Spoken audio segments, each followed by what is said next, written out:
Be cool, be kind, be classy. A cupcake so sweet and sexy. Have fun and enjoy the journey. Or just have a good attorney. No big whoop, no biggie. She lives near New York City. And not just a YouTube show. When you know, you better grab a straw. Learn about the law. It's cool here in the shade, sipping motions of lemonade. Cool heads will prevail, kindness will never fail. Be classy and vastly wise. Oh, Melanie Little is going live. Oh no, where is Melanie? Follow the island's melody. Is a concert within reach. No surprise, she's at Jones Beach. She heard some music far away.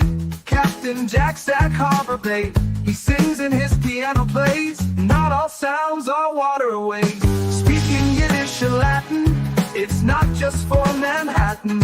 It's for Goethe and Meshegas. Ridiculous that insanus. Orig Marcus. Proset, that's for schmucks. Be cool, be kind, be classy. My cupcake's sweet and sassy. And not just a YouTube show. When you know. Cool heads will prevail. Kindness will never fail. Be classy and vastly wise. Melanie Little is going live.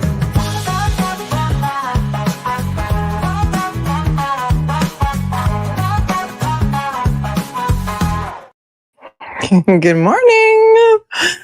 Good morning, my friends. Happy Tuesday. Today's Tuesday, January 6th, 2026. 1626. Today's the Epiphany. Anybody have an epiphany today? Maybe you should have an epiphany today. A lot of people need to have an epiphany today. How's everyone?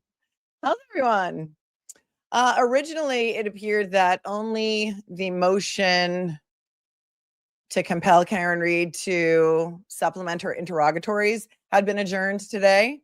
And there are 3 additional motions. There's a motion to compel Proctor to turn over his communications.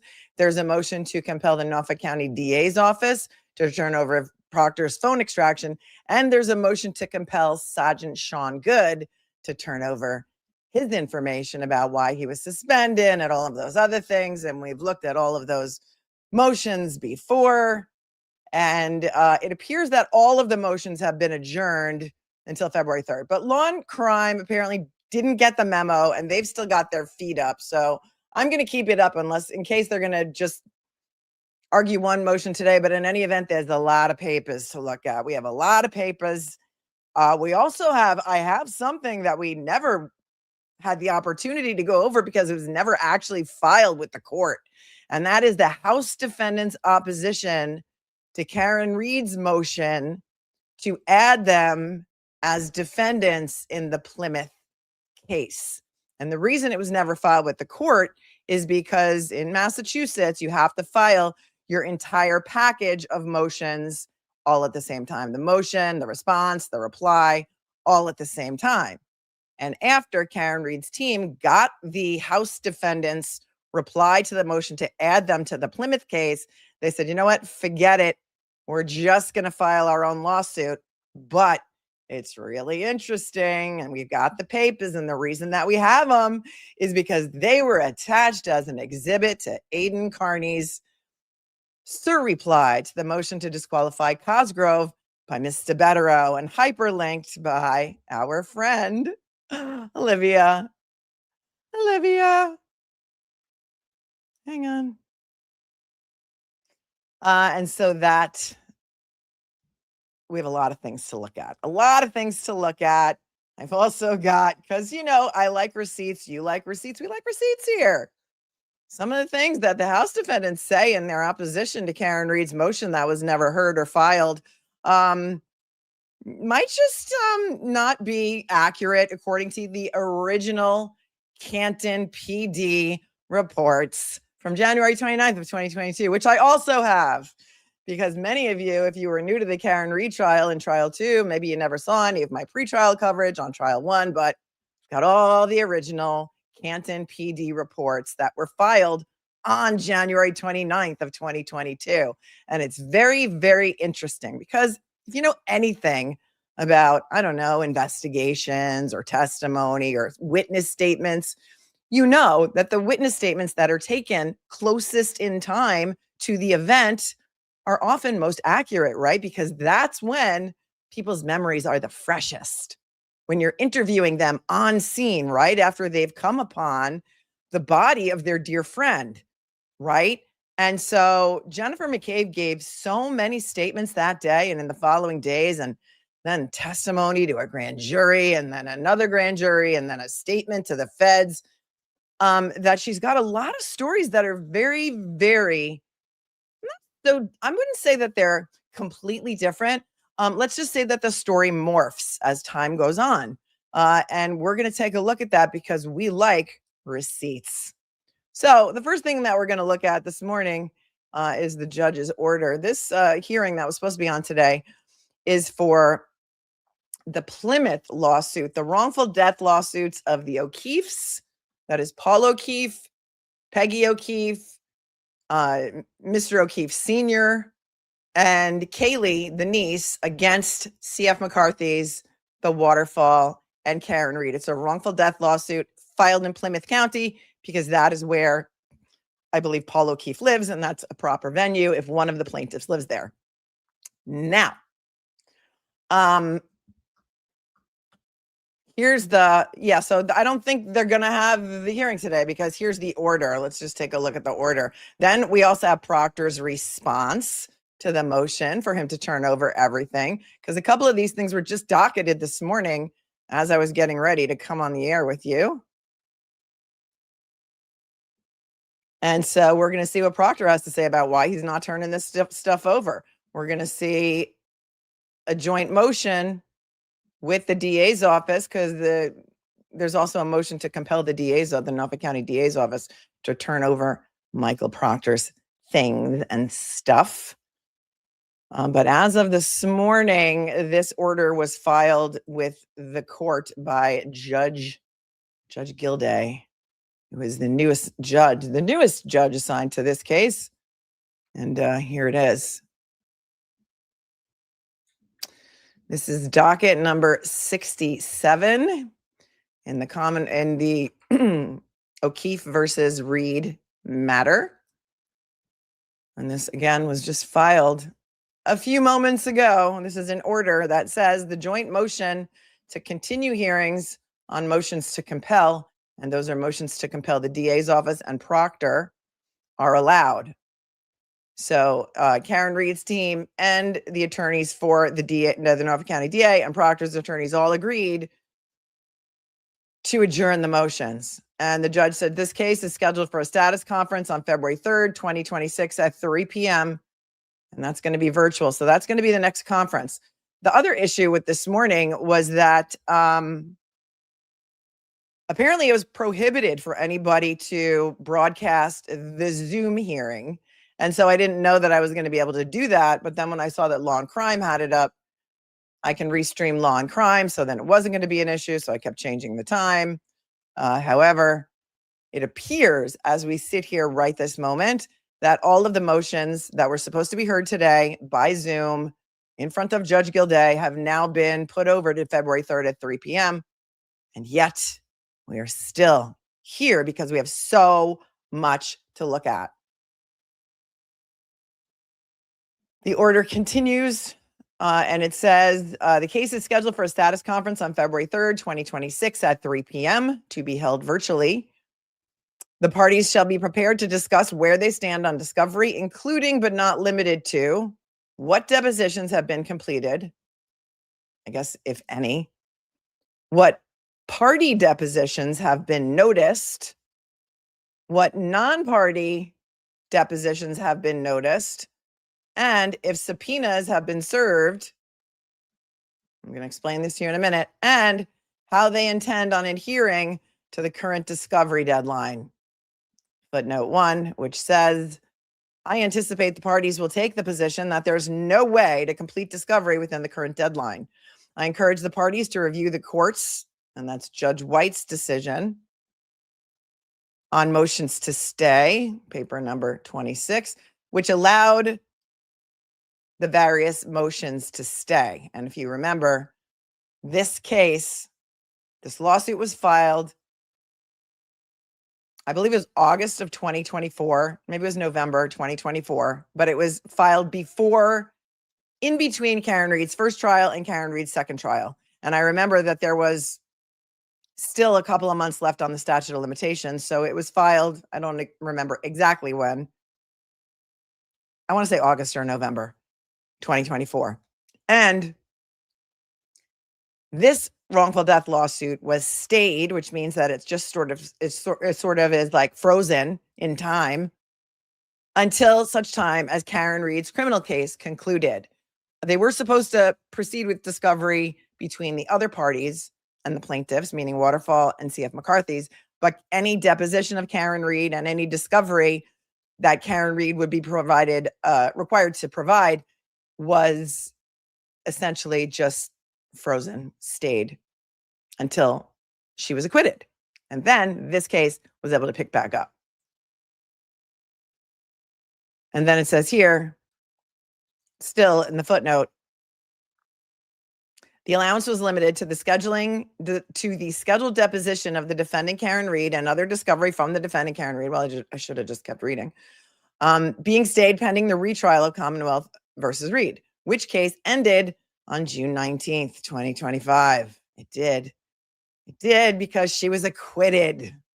She was acquitted of everything except the standalone DUI charge that she was never initially indicted for and or charged with. It was an add-on last minute on the verdict sheet. The parties have since had that since that date to conduct discovery of Ms. Read, and since October 31st of 2024 to conduct other discovery, right? Other discovery meaning between and among the other defendants. So the judge wants to know what depositions have been completed, if any. What party depositions have been noticed? A party is one of these people: Paul O'Keefe, Margaret O'Keefe, Kaylee Furbush, or John O'Keefe III. Those are the parties. Those are the plaintiffs.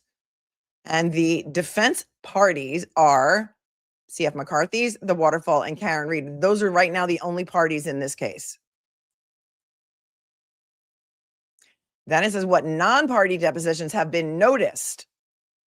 That is when you serve a subpoena on a person who is not a party to the action. So anybody else would be considered a non-party.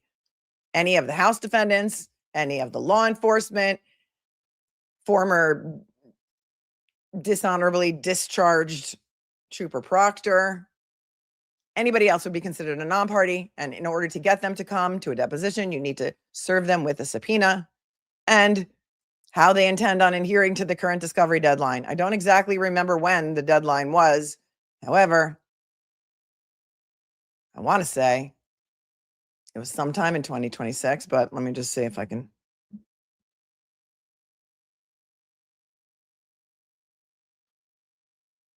I don't know which paper that was exactly, but there's no way that whatever it is, there's no way that they're going to be able to adhere to it because there's way too many people involved. There are going to be way too many depositions in this case, and it's going to take years. It's going to take years.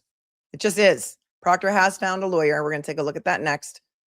Okay, so that is the order adjourning the motions for today. Apparently Law and Crime has not received the memo yet because they still have their feed up for the stream today.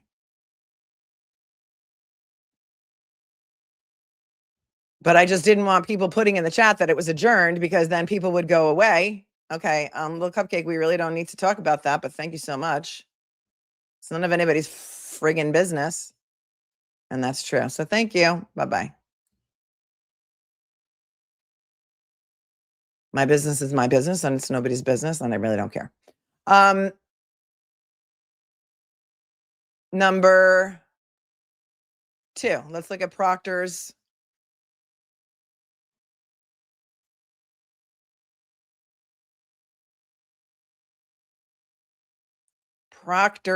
opposition to the motion to get him to compel everything. Well, two other things were filed. Number one, a joint motion. You don't really need to see this. This is like a trust me, bro. This was filed yesterday, the 5th. It's a joint motion to continue the hearing on Karen Reed's motion to compel Michael Proctor to produce documents pursuant to subpoenas.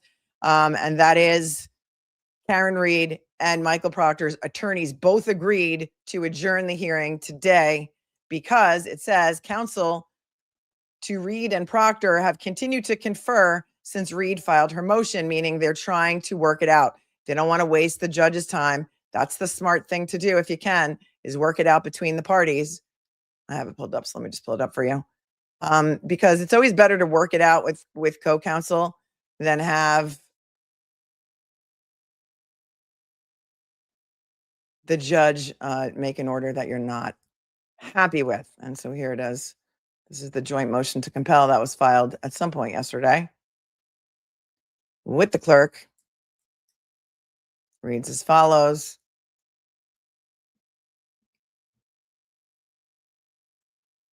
That the hearing was supposed to be today, January 6th. However, counsel to Reed and Proctor have continued to confer since Reed filed her motion. Proctor has begun to produce documents and has represented that he has not withheld any documents responsive to Reed's subpoena on any basis other than attorney-client or marital privilege. Well, we're going to take a look at his papers right after we finish with this.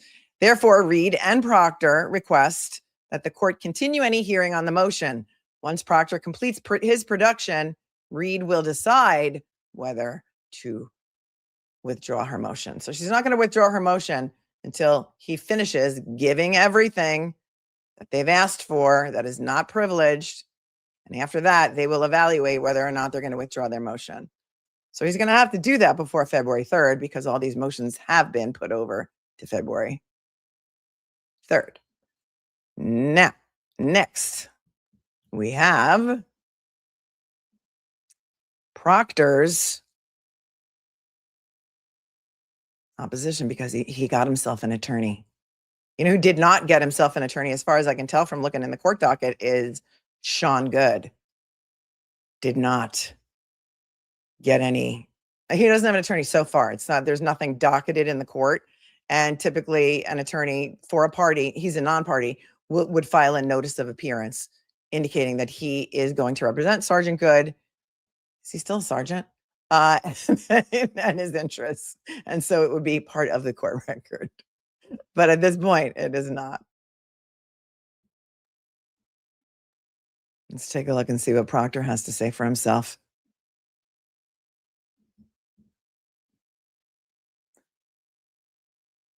As I was going back through the original Canton PD reports that were actually drafted on January 29th of 2022, shocking, I know.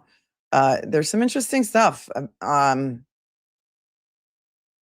Goode's report that well, hindsight's always 20/20, right?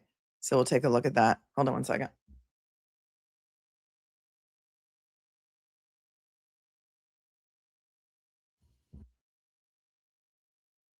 All right, and this also was filed yesterday, January 5th of 2026, and it is entitled Third Party Michael Proctor's Statement in Support of the Norfolk County District Attorney's Office's opposition to defending Karen Reed's motion to compel production of data.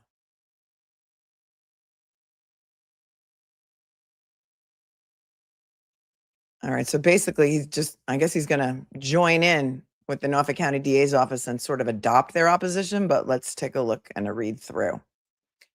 Now comes third party Michael Proctor and submits this memorandum in support of the Norfolk County District Attorney's Office opposition to plaintiff's motion to compel data in response to subpoena. And then it says docket number, but they failed to put the docket number in there. So I guess proofreading is not a thing everywhere. Defending Karen Reed's motion should be denied because it and the accompanying subpoenas constitute nothing more than a fishing expedition of Proctor's personal cell phone. Citing Commonwealth v. Lamb, quashing a subpoena where it constitutes nothing more than a fishing expedition. Moreover, Reed and her attorneys are already in possession of at least 38,707 pages of text messages from Proctor's personal cell phone. Wow. Wow. Did you know that? Did you know how many pages it was? Karen Reed's civil attorneys, yes, you heard that right. Her defense attorneys in this wrongful death case are currently already in possession of 38,707 pages of text messages from Proctor's personal cell phone. Wow. I mean, I'm going to have to change my thumbnail anyway. So 38,707 pages. Well, I mean, listen, the total phone extraction goes back 12 years. So he's a stalker. He's telling us everything. Telling us everything. And that is citing to Exhibit 1 of the June 10th, 2024 criminal jury trial testimony of Proctor.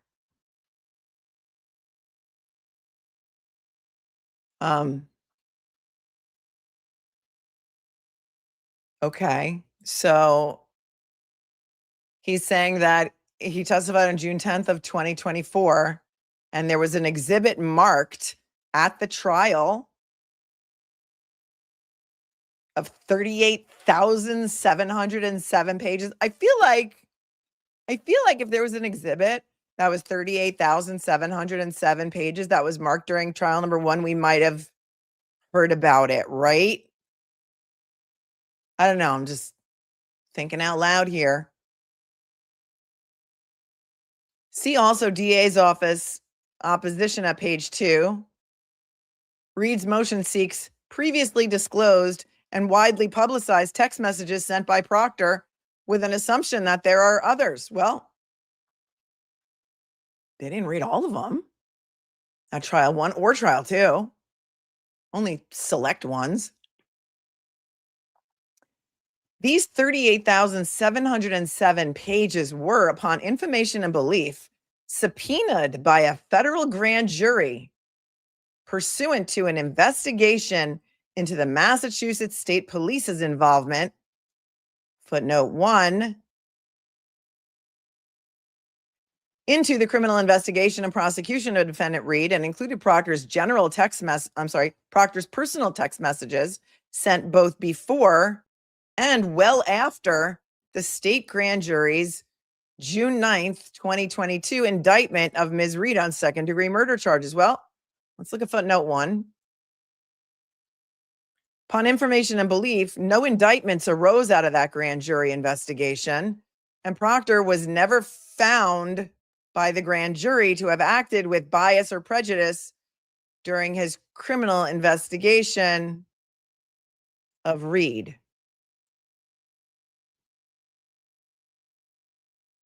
Okay, hold on. They were subpoenaed by a federal grand jury pursuant to an investigation into MSP's involvement into the criminal investigation and prosecution of defendant Reed, and included Proctor's personal text messages before and after. Okay, well, let's just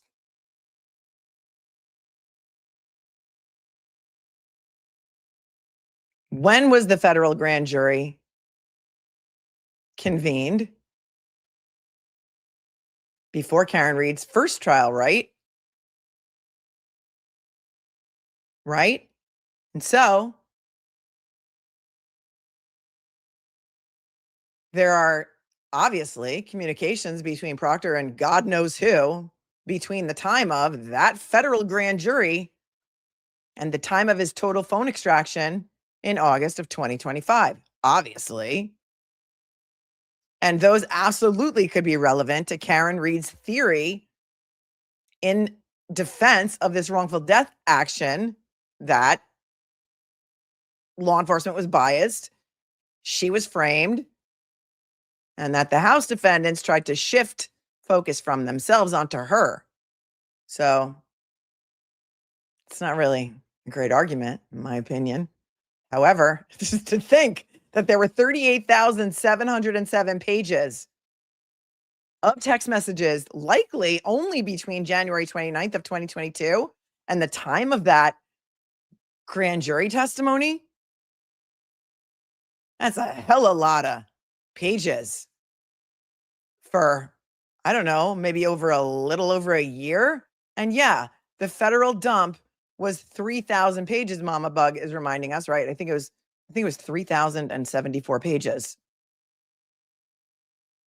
So obviously couldn't have included those 38,707 pages. And listen, it's not a typo because they say pages more than once. Pages right here and pages right here.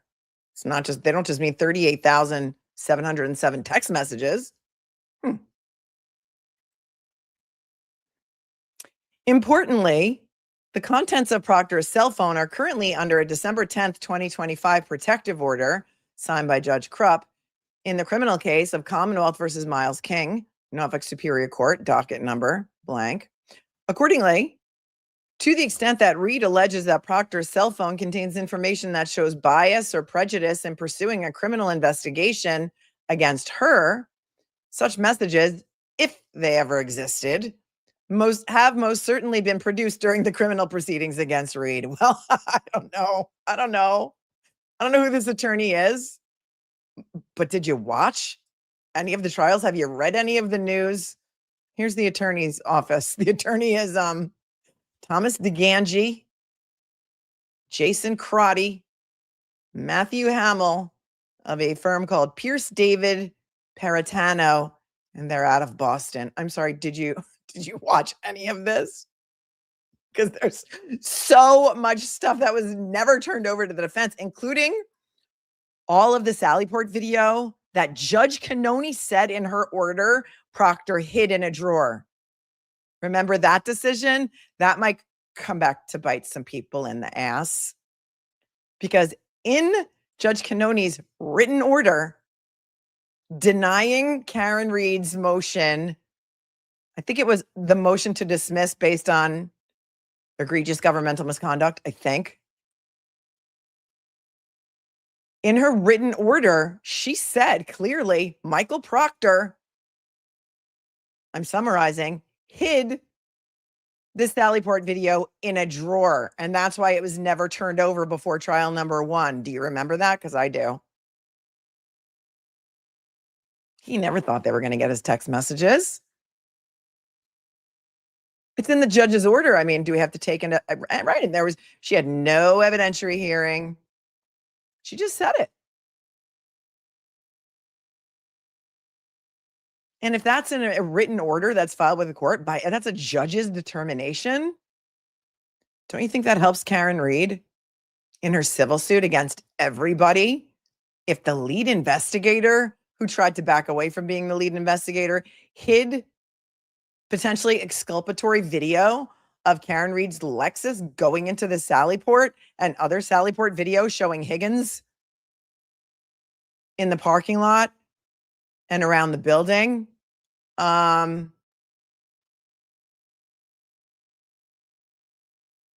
just makes her case that much stronger, doesn't it? I don't know if his attorneys are familiar with the case. Argument.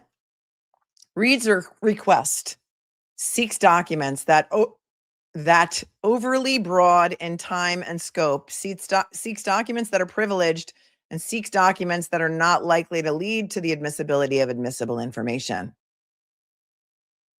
Well, here's the thing about civil court. It's not really a proper objection.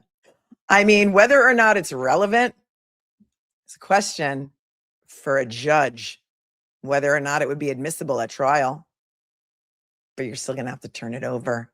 And it's not unduly burdensome because the total phone extraction exists. We know Proctor has it because it was given to his union attorney moments before they dropped him like a bad habit on a Saturday and had him withdraw his appeal to get his job back. So you have it. It's not unduly burdensome. If it's overly broad or not is a question for the judge to determine what's relevant to the case at hand. But if you're going to claim privilege, that would only be any communications between Proctor and his attorney. And when I say his attorney, I mean an attorney representing him, not Adam Lally, or potentially communications between him and his wife. Back to the papers. As pointed out in the DA's office opposition, Reed's subpoenas seeks text chats, audio files, pictures, and videos that span many years, and in some instances predate Proctor's employment as a trooper, which began in 2013. Right. I think the phone extraction goes all the way back to 2012, right? Accordingly, the subpoena on its face is grossly overbroad in time and scope. Moreover, as also noted by the DA's office, Reed's subpoena seeks documents protected as attorney-client communications and documents protected by the spousal privilege. To be sure, all of these communications are privileged and not subject to disclosure. Footnote 3, which says, footnote 2, which says, to the extent Reed asserts that Proctor and his attorneys should be forced to review the data for these privileges, such a request, it overly broad and unduly burdensome. I'm reading it as it appears. Such a request, it overly broad and unduly burdensome. Well, it's really not, because you already have the total phone extraction. How much of a burden is it to you to give to your attorney and have them turn it over on a thumb drive if they don't want to print up? I don't know. How many thousands of pages could it be if it was 38,000 pages of messages between January 29, 2022 and the time of the federal grand jury? Oops. Furthermore, as a non-party to this litigation, Proctor has an expectation of privacy in the information contained within the electronically stored data. Yeah, no, that's not how it goes. It's not how it goes, because her defense to this lawsuit is, it wasn't me. I didn't hit him with my car because he wasn't hit by a car. The investigation was shoddy. Law enforcement was biased. And so the fact that he used his personal phone for, I would say, company business, but, public business, that expectation of privacy goes right outside the window. The Supreme Judicial Court has previously held that all persons have privacy rights in response to documents and information sought by subpoena, and the court has cautioned trial judges that, quote, the existence of a personal interest in non-disclosure of documents might well persuade a court against ordering production of documents. And that's a case from 1980. That is a case from 1980. And I know it was a long time ago, but cell phones didn't exist in 1980. I don't even think, no, they didn't exist. Not even the one that you could carry around in a bag and bring with you to Yankee Stadium that my mother used to have. She used to have one of those.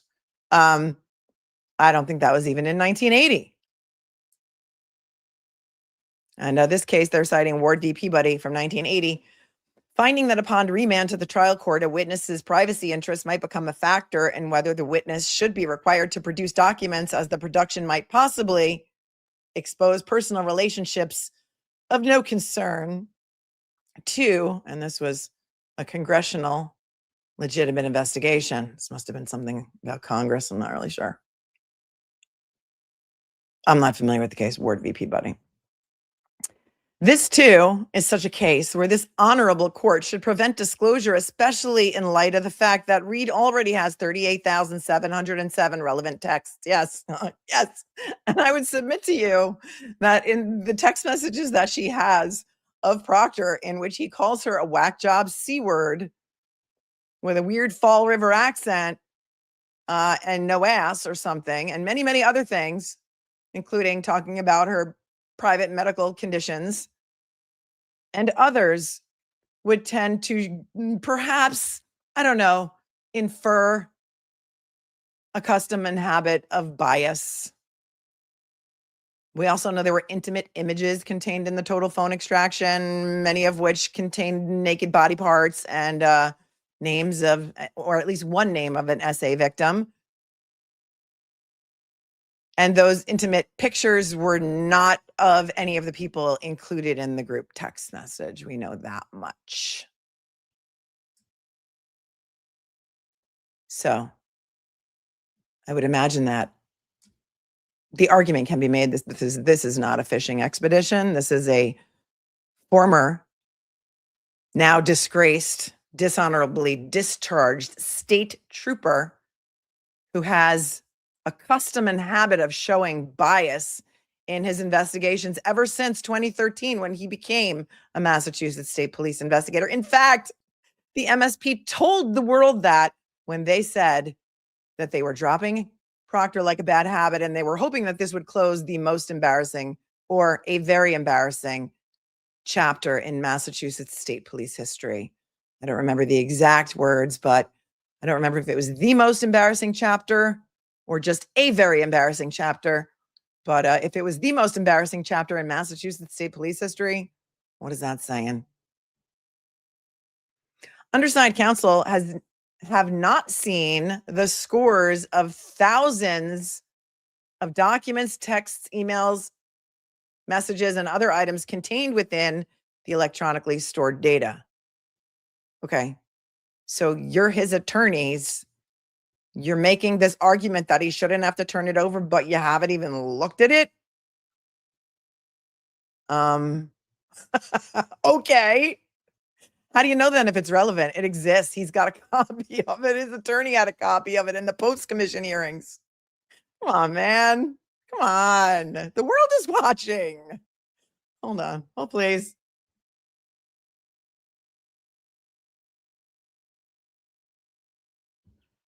Whereas the data contains data going back more than 13 years, it is likely to be more than 100,000 items. Well, again, why aren't you paying attention? If you were paying attention, you would know that it contains hundreds of thousands of items, including, I can't remember how many thousands of photographs. Yeah, Boozy Beauty says, well, we haven't looked at it, but Karen definitely shouldn't be interested in it. Right. I mean, does that argument ring a little hollow? Just a little.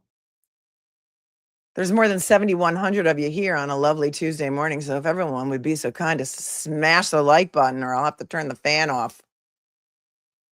And I'm already running a little cranky because I had to do an early morning airport run to JFK this morning and I didn't get enough sleep. I'm a girl who needs at least 8 hours. I'm a sleeper. I love my sleep.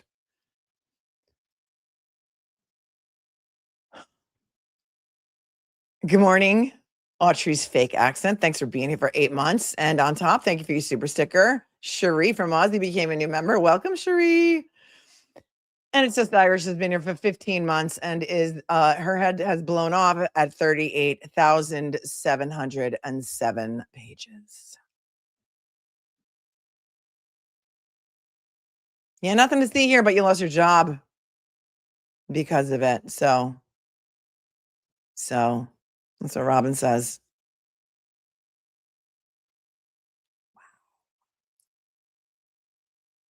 Moving on.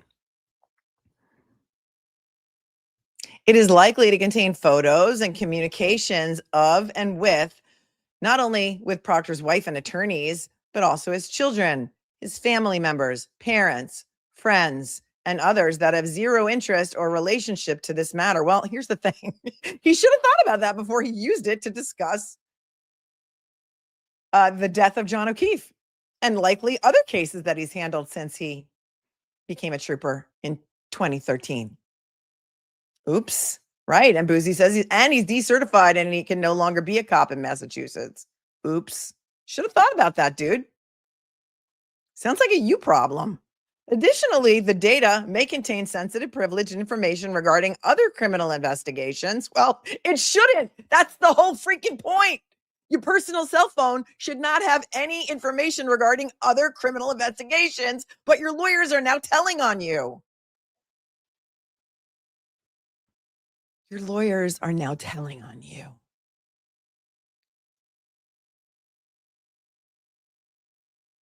Oops.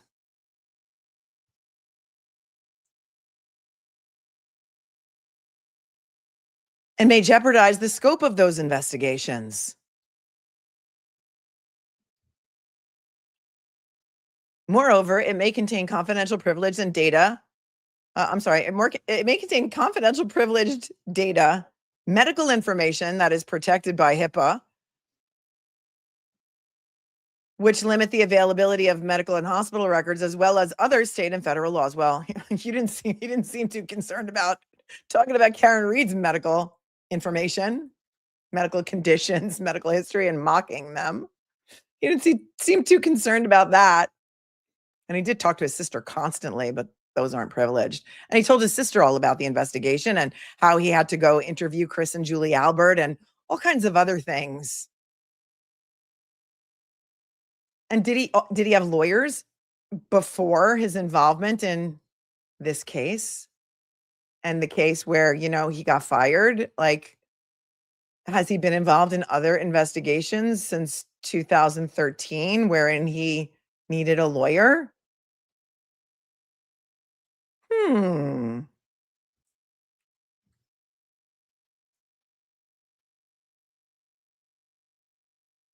Well, I guess this footnote 2 continued down here. It says, see Massachusetts Rule of Civil Procedure 26 and 45. A person may object to producing electronic data pursuant to subpoena on the grounds that it is overly broad, oppressive, and imposes excessive financial burden. Well, I mean, it's a thumb drive, dude. It's a thumb drive. We'll all contribute. I mean, we have 7,326 people in the chat. We'll all contribute 1 penny. And we'd be able to buy a thumb drive big enough to put all this information on. And it's not unduly burdensome, again, because you have it. But I'm repeating myself now because it's just so obvious. To allow defendant Read unfettered access to this data on such an unfounded basis that discoverable information might exist constitutes an unwarranted invasion of privacy. Wherefore, Michael Proctor respectfully requests that defendant Read's motion to compel be denied. XOXO. Michael Proctor's attorneys that we talked about before, Thomas DeGangi, Jason Crotty, and Matthew Hamel, Hamel. And Mastad, if you're here, do you know if these are union attorneys? Because I don't think that the union is going to represent him in any way, shape, or form anymore. Ever again. So I don't know. I'm just spitballing here, and I actually do like spit. I'm thinking these are private defense attorneys, and he's not included in that the House Defendants website, Give Send Go, that the Scrivener Denise Galvin is in charge of. And so even though Yuri Buchanan has been publicly soliciting donations for that defense fund, none of that money is going to go to Michael Proctor. Allegedly, it's only going to go to Matt McCabe, Jen McCabe, Brian Albert, Nicole Albert, and Brian Higgins, because they're all represented by like the same attorney. And that's who the fund is for. And Yuri Buchanan has shown his bias also to the world. And I wonder if there's going to be any ramifications for that. Do you think Jeffrey Noble, the colonel, the head guy, the head MF in charge of MSP, is going to do anything about Yuri Buchanan showing his bias to the world by publicly on social media soliciting donations for Black Friday, Taco Tuesday, Christmas shopping? I forget exactly what holidays he told people that they should be donating for, Giving Tuesday or something. You think they'll do anything about that? Boozy Beauty, are you going to scream loud about it? Going to write him a letter? And then the next couple of pages is just all of the other attorneys that they had to serve this on. Wow, just wow. But at least Proctor is represented now, so that's good. They don't have to deal with him personally, because remember, they had been dealing with Michael Proctor personally, and he kept asking for more time and more time and more time, and he couldn't find a lawyer. And then he found a lawyer, and then the lawyer was like, yeah, hell no, because the other case where Karen Read sued everybody got removed to federal court for now. And so that lawyer was like, yeah, about me representing you? No, I don't think so. Although, I mean, it could just be that that attorney was not, didn't practice in federal court maybe, and just wasn't comfortable in federal court. But federal court's no joke. Federal court is no joke, and you have to be separately admitted to federal court. I am admitted to both state and federal court in New York. And so, yeah, oh, well, long crime took their feed down. So I guess they remembered, or I guess they found out, or somebody told them that today's hearing was put over until February 3rd. Oh, yeah, and Boozy Beauty is here. And if you don't follow her on the socials, what are you doing? If you choose to play on Twitter, which I know 80% of you don't, and neither do I, it doesn't mean I don't know what's going on because everybody tells me. But Boozy Beauty says Yuri's scamming for the McAlbert certainly wasn't on my bingo card. Mine either. But you know what? A card we need to pull today is our affirmation for a badass, which we do. And after this, we're going to read the House defendant's response to that ghost motion. So hold on, because we got to shuffle the deck. And these cards often turn out to be very prophetic for whatever we're discussing on the day. And so we're going to shuffle them up. I don't know who's paying for his attorneys. Probably him. The state troopers aren't. I mean, the union is not going to back him up on this, as far as I know. Okay, here we go. From the middle of the deck. Here's your affirmation today. I am doing a damn good job. There you go, folks. That is your affirmation, your badass affirmation of the day. I am doing a damn good job. Just keep telling yourself that all day long. Sometimes you're doing the best you can, and that's really all you could do. That's really all you could do. I'm doing a damn good job. Now, the other one from the other day, I got to read it again because it was so good. Oh, wait a minute. Where is it? I might have gotten shuffled in there somewhere. Usually I try and put it right on top. Here it is. This is the last stream that we did. Winners focus on winning. Losers focus on winners. Tell yourself that. Tell yourself that when they're out there attacking you. Winners focus on winning. Losers focus on losers. Here we go. All right. Oh, Will. Will is here. Will, do you know that we made Melanie's, not we, but some incredible viewers made Melanie's Yacht Club merch ideas? We're going to make merch. Well, this is what you do. When life hands you lemons, make merch. When people talk trash about you, make merch. Melanie's Yacht Club. We have a bunch of different designs. They're really incredibly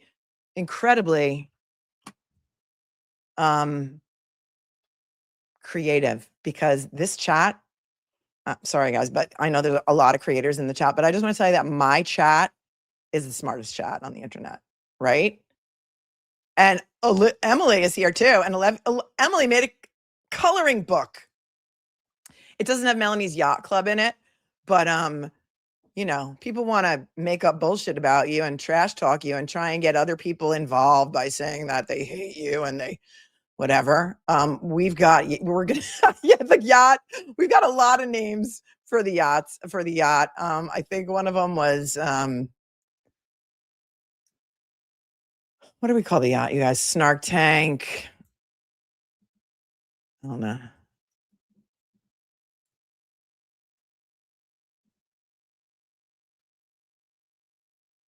The Mirage Yacht Club was one of them, and it says no yachts, just receipts. That's pretty awesome. Melanie's Mirage Yacht Club, sailing on waves of pure fiction. I mean, come on. I'm going to have to show these again because you guys are hilarious. And this is what we do. That's how we got the I Went to Cancun with Melanie Little merch, because of Grant Smith Ellis asking Alan Jackson if he had fun in Cancun with me. It was hilarious. And so, you know, you guys, sometimes you got to just go with the flow, right? Here's one idea. Melanie's Mirage Yacht Club, sailing on waves of pure fiction. And then we've got Melanie's Mirage Yacht Club on the front, sailing on waves of pure fiction on the back, and no yacht club, no yachts, just receipts. So if you don't know what I'm talking about, you're probably better off. No yacht club, we sail on evidence, and no yacht club, we sail on evidence. I mean, you can't even, like, these people are amazing. That was who did those? That was Kate.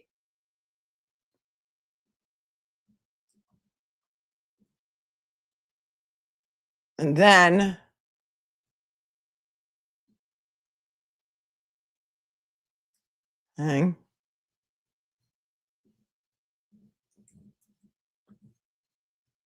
There were some other ones too. I can't find them right at this moment.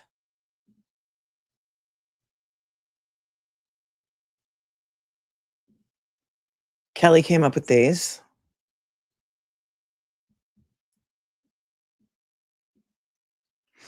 Cupcake Yacht Club, Attorney Melanie Little, and it looks like a yacht with a cupcake on top. And there's like the Block Island Lighthouse, which I love. Attorney Melanie Little, it says on there. And then we've got Cupcake Yacht Club, another one. You yatta know, says James Lynch, right? And we're gonna have our Yacht Rock playlist. It's gonna be fabulous. It's gonna be fabulous. I mean, come on. We have to get a Yacht Rock playlist together. That's what we do. We make lemonade. Motions and lemonade sometimes. Little Yacht Club where the sun shines every day. That's a good one, little cupcake. We could just call the yacht cupcake. I mean, you guys keep me laughing, and that's just one of the many things that I love so much about you. All right, let's move on and let's look now. Now let's look at the House defendants' opposition to the motion of Karen Read, and they're telling us everything. You gotta know. You gotta know. You gotta know. I have a little vocal fry today, so excuse my early morning Alanis Morissette impression. Here we go.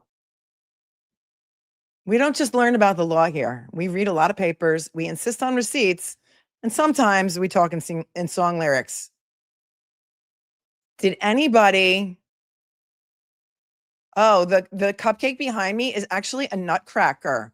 It's a nutcracker. Wait, hang on one second.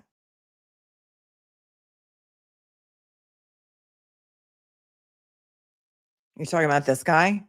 Look, he's got a cupcake on his head. I collect nutcrackers. And so one of my kids saw this. I'm like, TJ Maxx. And they're like, oh, I have to get you this nutcracker. And look, it's perfect. His body is Tiffany blue, which matches the walls. And he is a nutcracker cupcake. And he stays over there behind the YouTube 100K plaque. Reading Motions on the Ocean with Melanie Little. Well done, Ruth. Well done. Because cracking nuts is what we do. That's right, little cupcake. Cracking nuts is what we do over here. You don't want to get caught in the cupcake nutcracker. Well done. You guys are on fuego. You guys are en fuego this morning. I love when they tell us everything. All right, good, because we're not done yet. Don't go anywhere. Stick around. Here today, yacht tomorrow, says Nurse Not Lawyer. Oh my God, so good. So good. My dinghy can be called the sidebar. That's perfect. Double Bend Leather Company. Oh my God, you're so amazing. Cupcakes cracking nuts. Pin it on the nutcracker. Yada. Oh, wait. No. Kim. Lettero by Bettero says yada, yada, yada. Spelled like the yacht. But that's a Seinfeld reference because, as you know, Seinfeld references are always welcome here every single day. I've watched every single episode of Seinfeld about 1 million times. Oh my God. South Boston Kev says, even as a House defendant, I'm welcome in the cupcake chat. You are. You are. Of course, you're always welcomed. Coolest chat in cyberspace. It's yacht my problem, says Max. You guys, you're on it. It's yacht my problem. I'm yada cupcake. Yada, yada, yada. Oh, no soup for you. No soup for you. They're real. And they're fabulous. What was that? Wait, tell me the quote. They're real and they're fabulous. I don't remember. I think it was, first of all, who played that character on Seinfeld? And second of all, what did she say? They're real and they're spectacular. They're real and they're spectacular. It was Terry Hatcher. It was, right? From Desperate Housewives. Thank you. Oh, Will, I didn't know you were a Seinfeld fan. Wow. Next stream should be on the yacht. You're right. Except, I don't live in Florida where you can keep your yacht in the water all year round. It's in dry dock right now. God. Oh, also, since yesterday we were talking about, she's from Lois and Clark too, but wasn't she also one of the Desperate Housewives? Yes, wasn't Terry Hatcher one of the Desperate Housewives? Dude. Maybe that's where you know her from. Okay. Yesterday, after the Sarah Grace Patrick trial was adjourned until August, right away, Latoya Williams, the queen of the public defenders and the queen of Carroll County, Georgia, made a motion for an expedited bond hearing. I am told that expedited bond hearing, another bond hearing, is going to be, I think it's January 27th, which obviously we will cover. It's not really very expedited when you're 17 and you're sitting in solitary. That's 3 weeks from today, but I guess it's better than sitting in solitary until August, although I don't really have much hope that after the first bond hearing that we watched in front of Judge Dusty Hightower, which, if you guys haven't seen Judge Dusty Hightower, reminds us of Jake Ryan from the John Hughes film 16 Candles. He's got sideburns like Elvis, and he looks like he's out of Central Casting. I mean, tell me I'm wrong. And so we'll see what happens there. Moving on. Okay, so let me explain this to you again if you're just tuning in. You may remember in one of the long ago hearings that we handled on this Karen Read case, Karen Read's attorney said, listen, judge, and they were kind of taking the judge's temperature. And I don't remember if it was Judge Gildea. I don't remember if it was a different judge. There's too many cases, too many things in my head. They said, listen, judge, we plan on making a motion to third party in a number of other people that we are going to say are responsible for John O'Keefe's death and or skewed the investigation in such a way that the real killers will never. I can't remember exactly what they said during the hearing, but it was like, we intend to implead some third parties into this that are not current defendants. And what we want to do, judge, is we're going to make a motion to bring in these other people, like what turned out to be the House defendants and Proctor and Buchanan and Tully. And so that's what we intend to do. And the judge was like, he wasn't very receptive to it. So in Massachusetts, it's not like in New York. In New York, when you file a motion, it gets filed with the court. It gets served on the other side. It gets docketed in court. When the other side serves their reply to your motion or their response, it gets docketed in the court's file. It's also served on the person who made the motion. But in Massachusetts, the entire motion goes in as a package in civil court. I don't know why. That's just the way they do it there. It's the upside down, inside out Narnia of Massachusetts, of Norfolk County, the entire state. Okay, it's like Massachusetts, Corruptachusetts, whatever you want to call it. Pick your poison. And so what had happened was Karen Read did make that motion, but it was never filed with the court. Because what happened was, after they got this opposition from the House defendants, they were just like, yeah, you know what? It sounds like this is going to be too much of a hassle. And the judge also kind of said that he wasn't really going to entertain it. So we're just going to file a different lawsuit. And then they did. They filed the other lawsuit, Karen Read versus everything, in Bristol County, because that is the county in which Karen Read resides. And so this opposition to Karen Read's motion to add parties never hit the docket. Never hit the docket. The reason we have it is because it was attached as an exhibit to Bettero's surreply in Aidan Carney's case that we went over the other day. But you're going to see, because remember when there was a statement, the media had been reporting on things that the House defendants were saying to the media, and we were like, where did they get that? Well, they must have pulled it from this response, because this response is dated, it's 14 pages long, so we may kind of skim through it. The response is dated November 12th of 2025, and there were some media quotes from this, and I'm thinking this is where they got it. It's also wild to me that James Tuxbury of this firm, Hinckley Allen, is representing Brian Albert, Nicole Albert, Jennifer McCabe, Matthew McCabe, and Brian Higgins. because it seems to me that this is a clear conflict of interest because all of these defendants have different interests. And so once you represent all of these people together, you can never break off and represent one or two of them and have the others go get different attorneys. So it is my best guess, it is my opinion that this firm will not be on this case for long. Because when you get into federal court, it's going to be different. What if some of these House defendants start pointing fingers at each other? What if they all say, you know what, Brian Higgins did it. And this lawyer has represented all of them, and now he's got confidences from all five people. He can't represent any of them anymore. So it's so weird. This is weird to me. Seems like conflicts 101, but whatever, they didn't ask me. All right, I would never represent all five of those people. It's unethical. All right, here we go. Maybe they just hired these guys on a flat fee, and they were just like, okay, we're just going to give you X amount of dollars. All we want you to do is oppose this motion, and then we're out. That's possible. The outhouse defendants.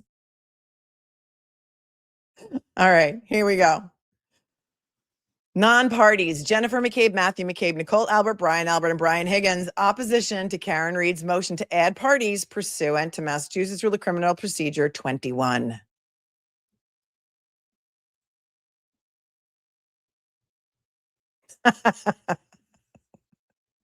Case Unwinder, thanks for your 10, says this is for Proctor's thumb drive fund. LOL, maybe he can get a drive to put the documents on so he and his attorneys can get on the ship before it's too late. Anna Bananas, the badass affirmation cards are, I have an Amazon list below the show notes because people keep asking about stuff like lipstick. And you can find them on Amazon. They're on the list. And you just have to click out of the chat if you're on your phone to get to the show notes. It just says, here's my Amazon list. And you can find things on there. And David Reese says, if you have a yacht, you have to listen to Yacht Rock and not the Dead. Well, that's the joke, is that I don't. So if you know how the rumor got started, you know. But if you don't, you don't. Thanks, David, for your 5. But I really don't like Yacht Rock. It's not my thing. I don't even really know what Yacht Rock is, to be honest. Is it like Styx? Come Sail Away and like that kind of stuff? ABBA or ABBA? Yeah, I'm not really into it.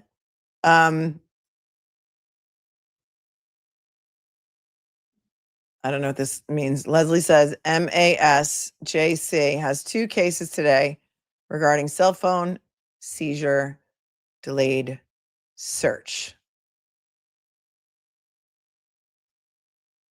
Oh, the SJC has 2 cases today regarding that type of case. All right. If somebody wants to email to me, my email is also in the show notes below. If you want to email me those decisions, that'd be great. I'll take a look. Thank you for your super chat. And Mary Grace, thanks for your super sticker.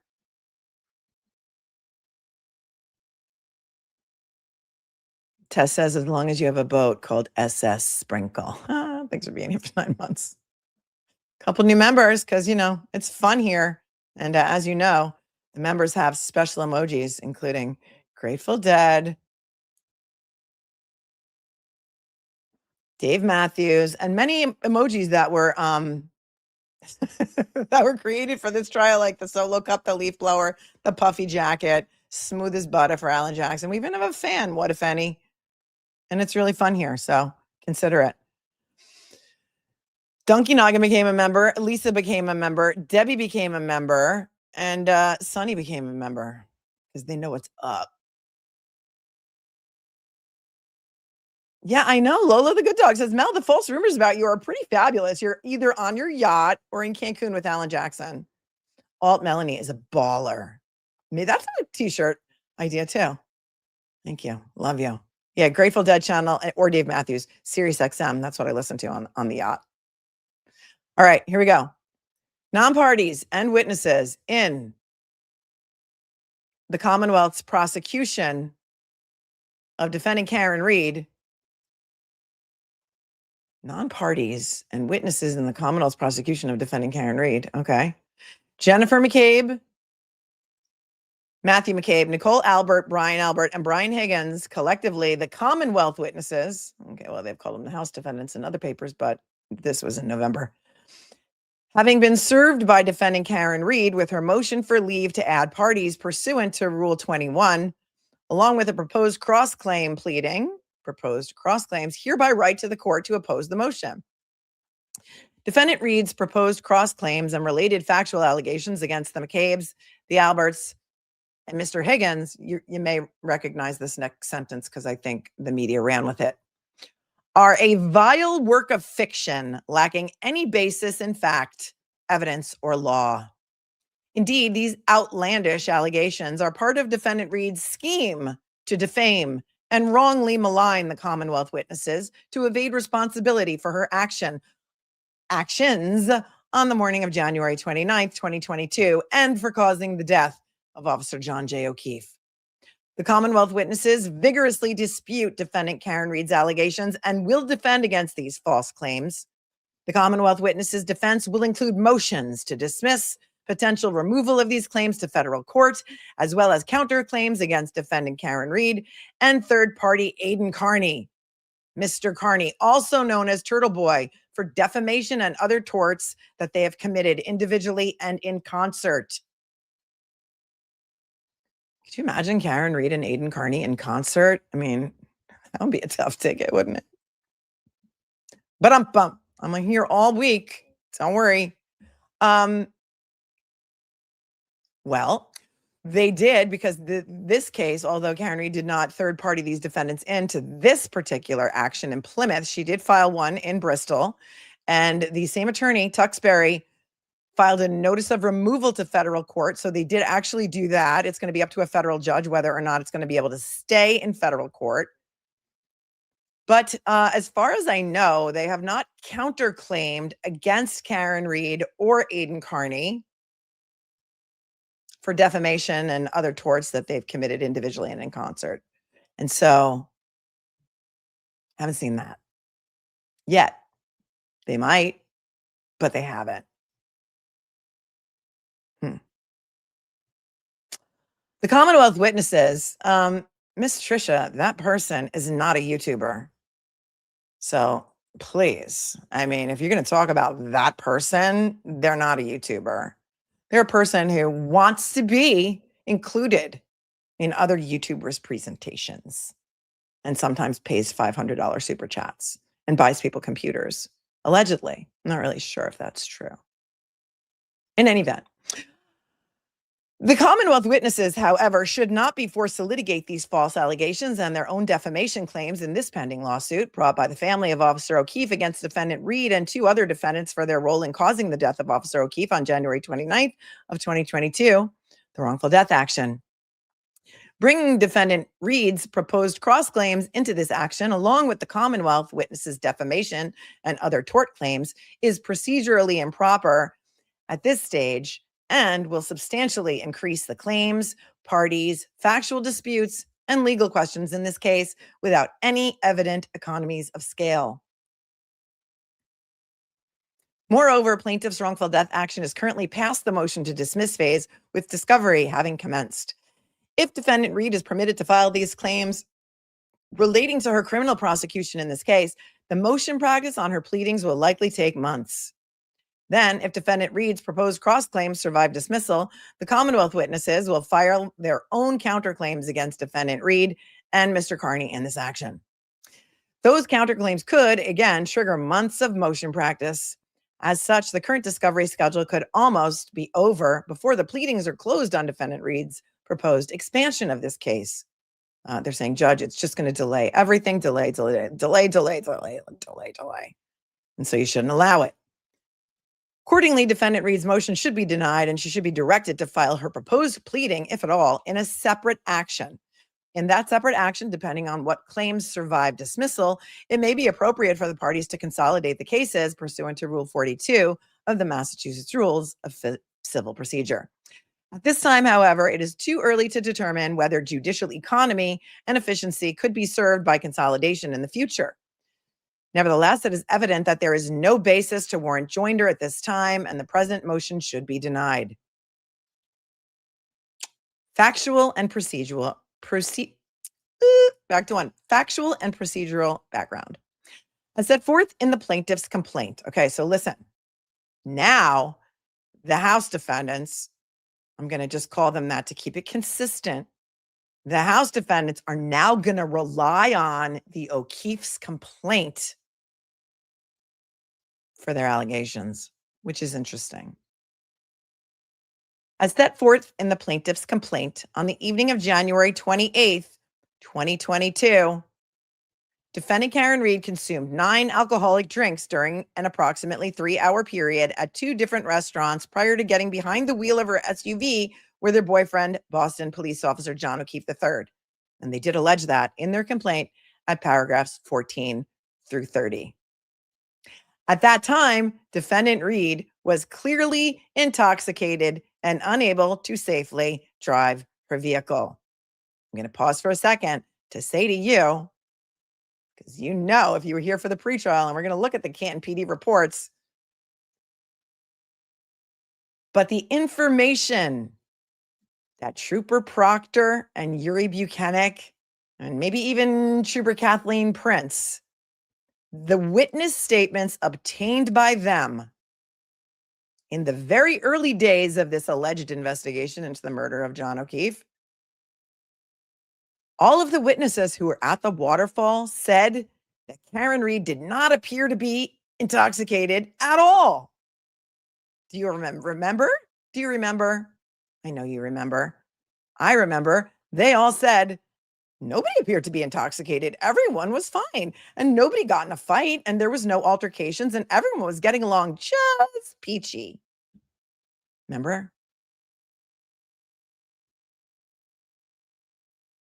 So for them to make this allegation that defendant Read was clearly intoxicated when she got in the car to drive John to 34 Fairview and unable to safely drive her vehicle, full stop. Full stop, because what are they going to all change their stories now and say she was bobbing and weaving on her way out of the Waterfall? And we knew she shouldn't drive, but we didn't take her keys away. And John knew that she was drunk and he didn't insist on driving. Come on.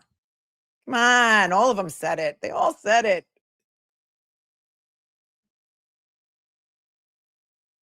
And then they cite paragraph 29 of the complaint. So let's look at paragraph 29 of the complaint.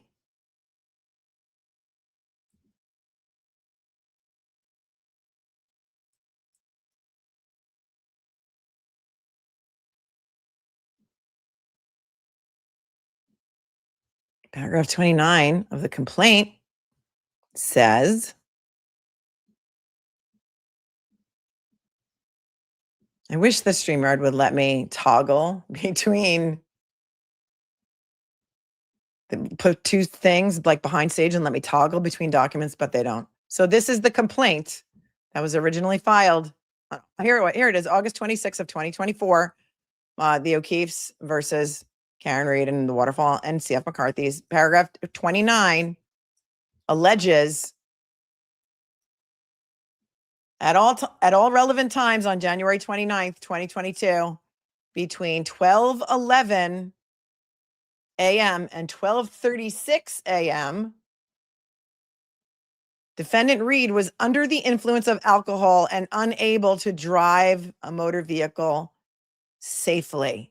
That's an allegation in the complaint.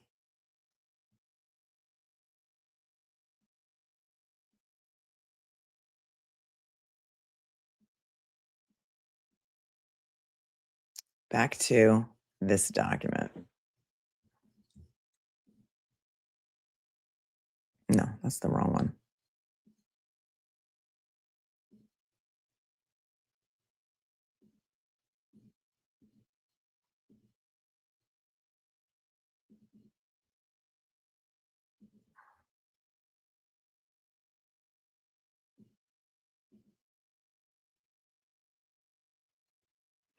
Nevertheless, after a night of drinking, defendant Read drove Officer O'Keefe to Mr. and Mrs. Albert's home at 34 Fairview Road in Canton, Massachusetts.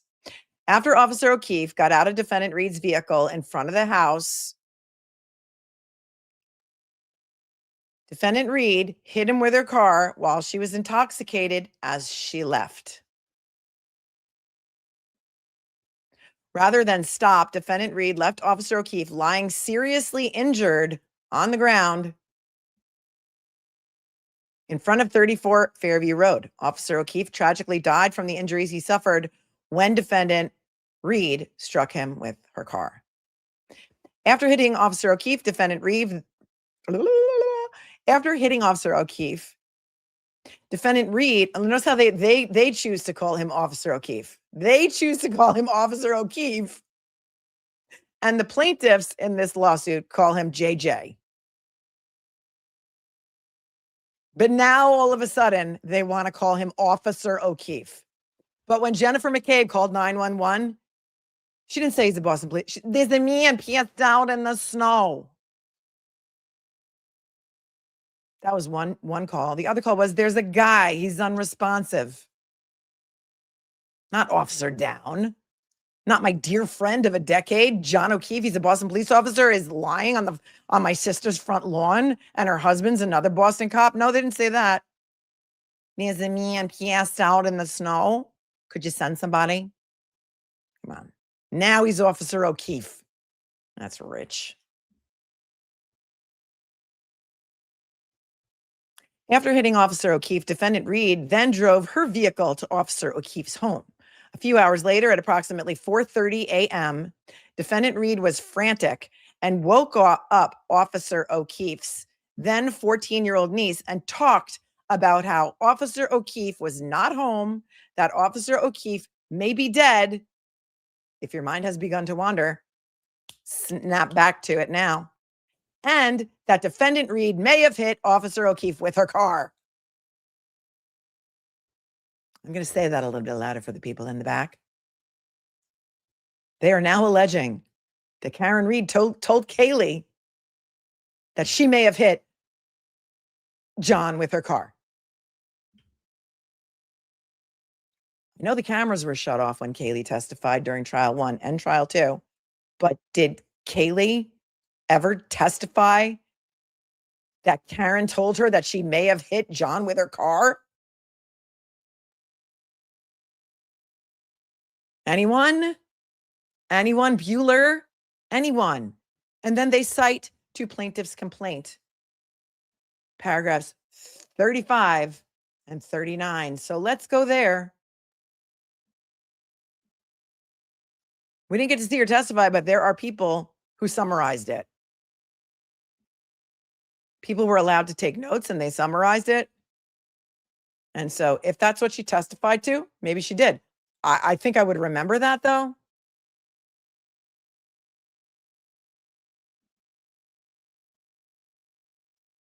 Boozy, if you're still here, do you remember that? Emily, do you remember that?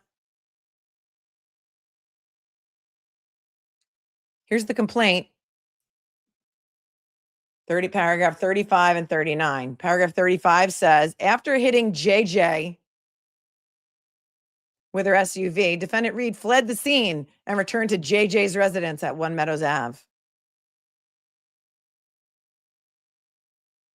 And then paragraph 39 says, on January 29th, 2022, this is the complaint again. At approximately 4:30 a.m., Defendant Reed knew that she hit JJ with her SUV. Nevertheless, she woke up JJ's 14-year-old niece, Kaylee, and talked about JJ's death, talked about hitting JJ with her SUV, and otherwise involved Kaylee in her frantic calls about JJ's death. So they did allege that in their complaint.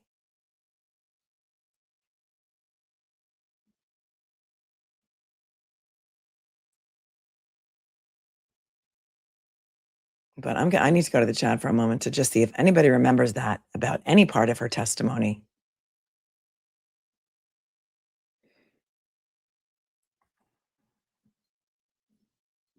Hold, please.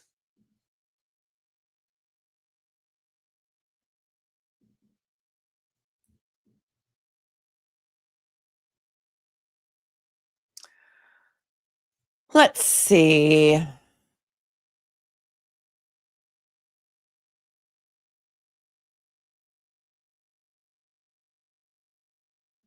Craftastical says, definitely it was alleged that Karen said to Kaylee that John O'Keefe may have been hit by a plow, right? Robin J just says, nice story.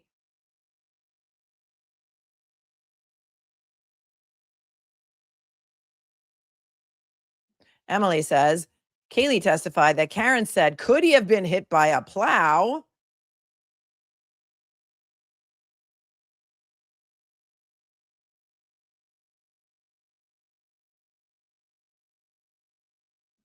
Ding, ding, ding, ding, ding.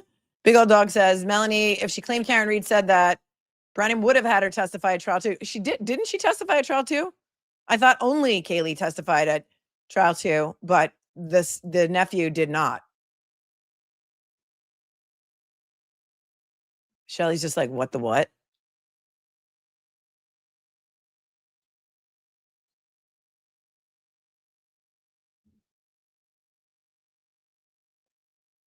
Eleni says that's so horrible, manipulating a 14-year-old girl.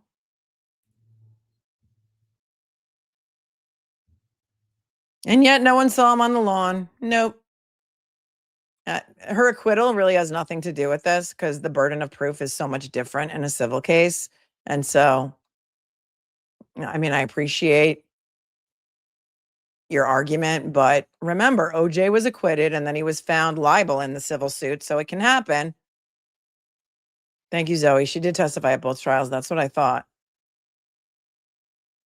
Because the burden of proof is far less in a civil case than in a criminal case. In a criminal case, you need beyond a reasonable doubt. In a civil case, it's preponderance of the evidence. But I don't remember any testimony because I'm pretty sure that we would have heard about it. And I'm pretty sure that Brennan would have harped on it in his closing. Of course he would have. That Karen told Kaylee that she hit John with her car right then and there.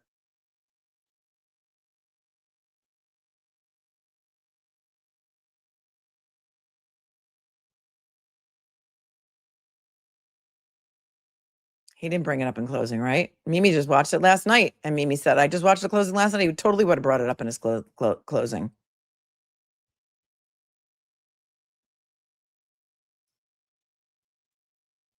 So I'm going to read that again. After hitting Officer O'Keefe, Defendant Reed then drove her vehicle to Officer O'Keefe's home. A few hours later, at approximately 4:30 a.m., Defendant Reed was frantic and woke up Officer O'Keefe's 14-year-old niece and talked about how Officer O'Keefe was not home, that Officer O'Keefe may be dead, and that Defendant Reed may have hit Officer O'Keefe with her car.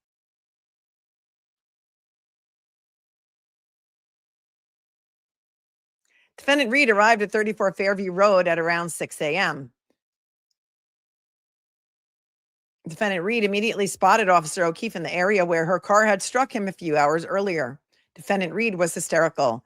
At the home, Defendant Reed repeatedly stated that she hit Officer O'Keefe, as alleged in the complaint, between paragraphs 43 and 44. 43 says, I'm just, instead of putting it back up and down, 43 says, on January 29, 2022, Defendant Reed admitted repeatedly that she hit JJ. And paragraph 44 says, at or about 6:03 a.m.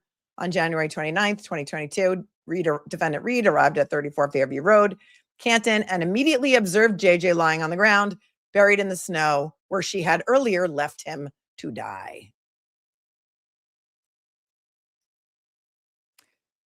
Back to these papers. Defendant Reed never told anyone in January 2022 that she saw Officer O'Keefe enter the home at 34 Fairview Road. According to testimony at trial, shortly thereafter, Defendant Reed spoke to the police. Defendant Reed told the police that she did not see Officer O'Keefe enter the home at 34 Fairview Road. Well, we're gonna go back to the receipts on this. Hang on. Did they ask her? Similar to Defendant Reed, the police questioned each of the Commonwealth witnesses, and each told the police that Officer O'Keefe never entered the home. Yeah. Tell him the guy never went in the house. Tell him the guy never went in the house. You know what else is going to become discoverable? The contents of cell phones of all of the House defendants. between probably, I would say, January 28th of 2022 up until present. Could all be relevant, right? Tell him the guy never went in the house. Okay, Emily is doing the Lord's work for us. Emily says, wait, in trial number 1, Kaylee said Karen asked about the plow and could I have done something? In trial 2, she added that Karen said, maybe I hit him. Wow. I wonder who prepped her for her testimony. Maybe I hit him. Interesting. Brennan didn't bring that up in his closing though, right? Nope. Nope. The ever-changing testimony. I mean, it just did, right? Things just appear. Crazy Sammy is here. Crazy Sammy says, I was hit by a car that was backing up and going at least 10 miles an hour, and I had 2 dislocated kneecaps, broken elbow, wrist fracture, and no damage to the vehicle. Thank you. Everyone's memory gets better with time, right? Emily C. said, because he knew he was making a 14-year-old create false memories. That's right. False memories really happen, don't they? It's really a thing. Kelly Dever told us that.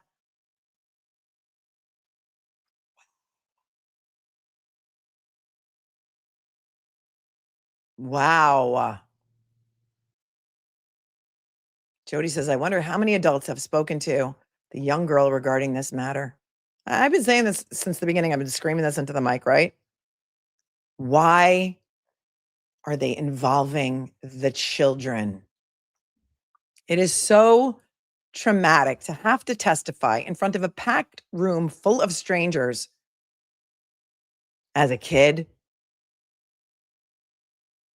So traumatic. And thankfully, they didn't ask the nephew. They didn't call him the second time, but they did call the niece. And so she had to testify twice. And I wonder how they felt after the first trial. Because by all accounts, everything that we know about Karen and John's relationship and Karen's relationship with the children, didn't she help homeschool them during the panty? Didn't she buy them treats and expensive clothing? And didn't she spoil them? And wasn't that one of the reasons that there was friction between John and Karen, was because he didn't want the kids to be spoiled? And in fact, the argument that they had the morning of January 28th, wasn't it because Karen drove through Dunkin' Donuts with Kaylee and bought her an iced coffee and John was mad about it? I mean, correct me if I'm wrong. Didn't she take Kaylee on a tour of her new school? Somebody just said that. And Boozy says she did. Karen made it her home like a second home for them, right? Did they have rooms there? And they went on vacation together in Aruba. It's all over their texts, right? And so here's the thing. These are young kids. They're being forced to testify against a woman who by all accounts loved them very much, and they loved back. And there's TikToks or whatever, little videos of them doing fun stuff together. And so the trauma that they had to go through, being forced to testify against Karen, and then imagine how they felt after the trial was over and she wasn't convicted. And they must be thinking, maybe this is the way kids think. Is it because I didn't say the right thing? And the conflict in their minds about how their whole family wanted Karen to go to jail for murder. And maybe they really loved her and they didn't want to testify against her. And then when she wasn't convicted, were they like, oh my God, was it because of me? The guilt? Maybe. Karen and Kaylee would get their nails done together, says Nurse Not Lawyer. and then forcing them, or at least Kaylee, to testify against her again, and then adding that bit of testimony.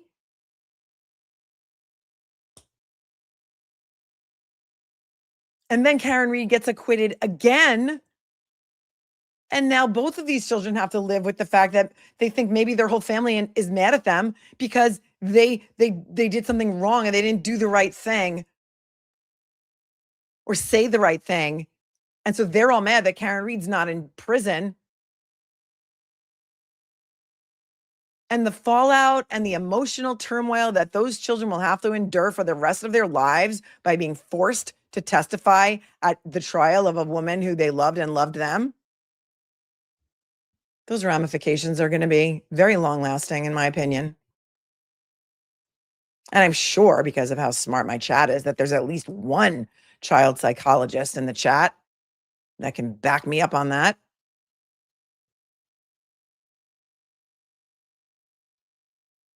Ding, ding, ding, ding, ding. Oh, Boozy, I'm so glad you brought that up, because we're gonna go to the receipts on that. Goode answered the dispatch call. He did, and he answered the call from Carrie Roberts maybe like 1 hour prior. So do you think, Boozy, that, didn't Officer Goode, well, tell me this, because before we jump to that, did Carrie Roberts and Sean Goode know each other personally before the murder of John O'Keefe? Did they know each other like from the neighborhood or something? I just want to know. And because we know that on that original call, when Carrie called Canton PD and said, listen, my friend's like freaking out, her boyfriend didn't come home, there's a snow party, whatever. And he's like, yeah, I don't know, I've been here all night. Because he says Carrie knew the older EMTs, says Boozy.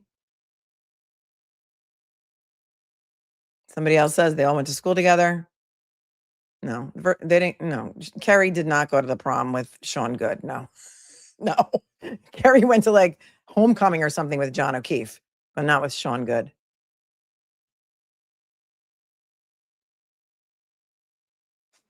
Didn't he like live around the block or something?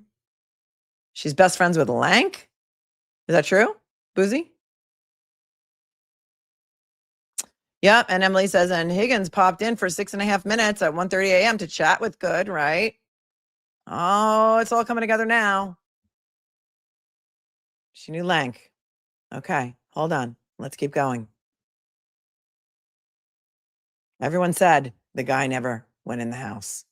A few days later, Defendant Read was arrested for causing the death of Officer O'Keefe when she hit him with her car as she was drunk driving. Defendant Read was eventually indicted by a grand jury and charged with second-degree murder and manslaughter in the death of Officer O'Keefe. In the spring of 2023, Defendant Read, while awaiting trial individually and in conjunction with third-party Aidan Carney, embarked on a strategy to defame the McCabe's, the Alberts, and Mr. Higgins by falsely accusing them of, here's your Latin lesson of the day, inter alia, which means, among other things, murdering and or covering up the murder of Officer O'Keefe. The key word here is falsely accusing. Defendant Read did so to evade responsibility for causing the death of Officer O'Keefe by diverting attention from herself. As outlined in a police affidavit, Defendant Read started to coordinate with Mr. Carney in April of 2023, initially using an intermediary to coordinate Mr. Carney's public communications. Yes, Natalie, the German. Defendant Read and Mr. Carney also relied on the messaging app Signal to communicate and coordinate strategy. Defendant Read's and Mr. Carney's unlawful campaign, individually and collectively, to defame the Commonwealth witnesses has caused them substantial injury.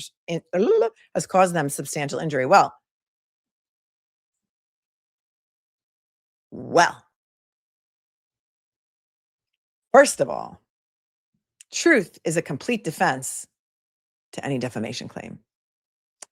Second of all,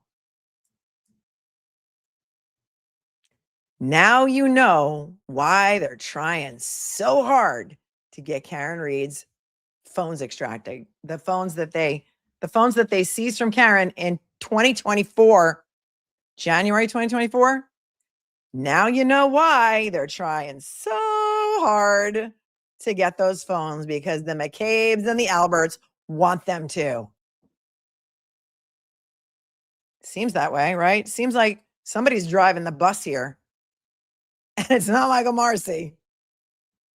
Remember the hostage video that he put out in August of 2023, where he mentioned Colin Albert's name more than John O'Keefe's name, as I recall. Who's driving the bus?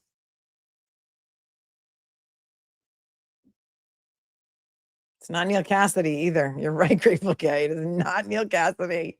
The bus came by and I got on, and that's when it all began. That's a great comment. Let's put some Steelies in the chat. Let's put some Steelies and some dancing bears in the chat.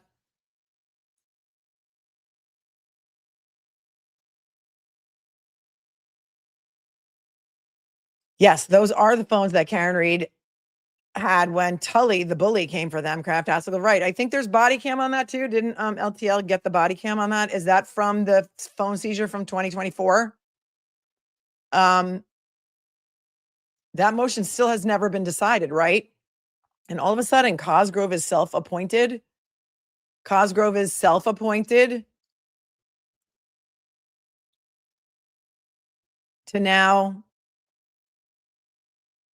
go after Karen Read and Aidan Carney.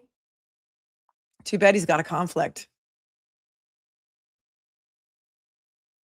And Marie says this, the quiet part out loud. This is what I can't understand, she says. Why are the Alberts and the McCabe's in charge and not actual law enforcement and DA's office?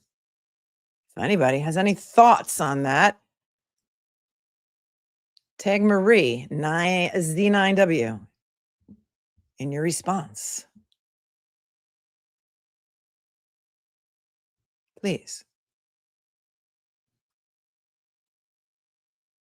The House defendants have laid bare their theory for which they want to sue Karen and Aidan. And in order to prove it, they're going to need her phone extraction, they think. Because if they had anything that led to any sort of witness intimidation conspiracy between the two, they would have been indicted by the grand jury that was convened in something like March of 2024, before Karen Read's first trial. And yet, the ham sandwich of Karen Read and Aidan Carney was not indicted because they didn't have any evidence.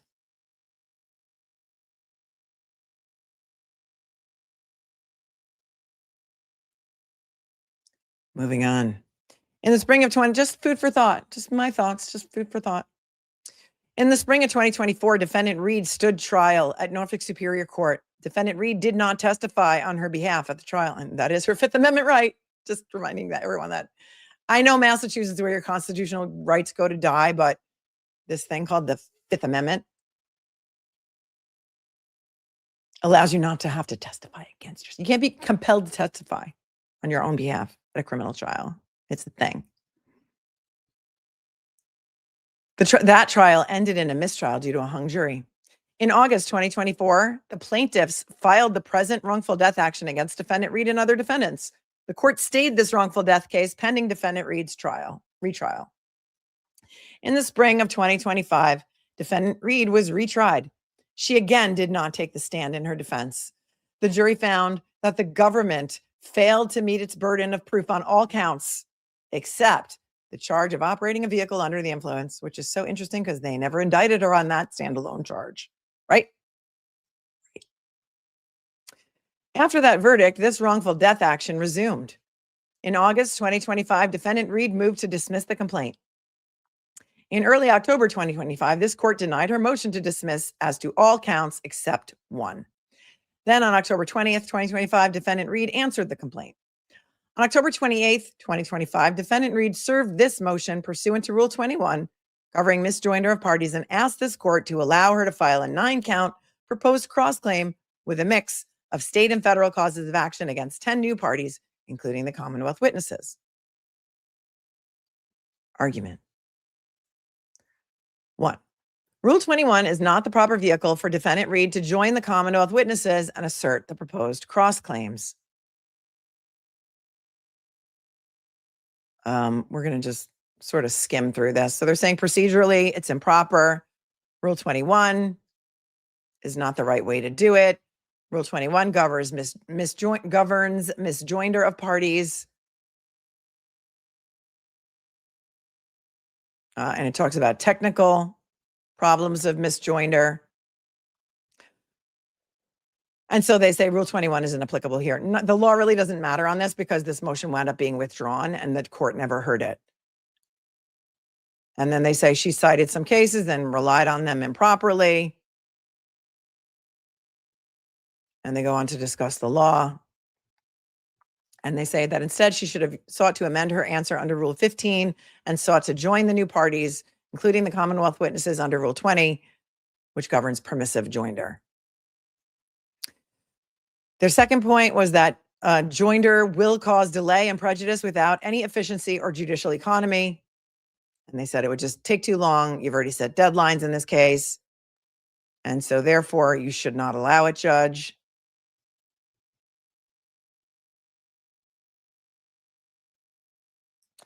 And then they say the Commonwealth witnesses will have substantial motions to dismiss if Defendant Reed is allowed to file her proposed cross-claims in this action.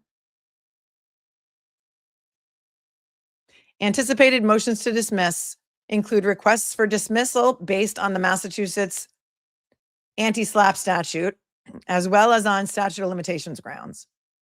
Such motions are likely to be successful or at the very least substantially narrow the scope of Defendant Reed's proposed cross-claims.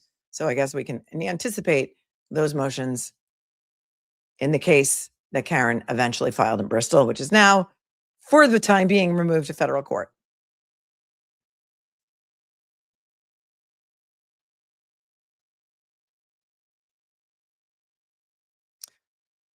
Moreover, under anti-SLAPP, they say all discovery would be automatically stayed once they file that special motion to dismiss.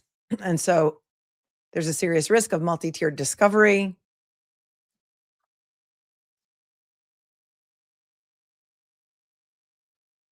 And it's just going to further complicate things and muddy the waters.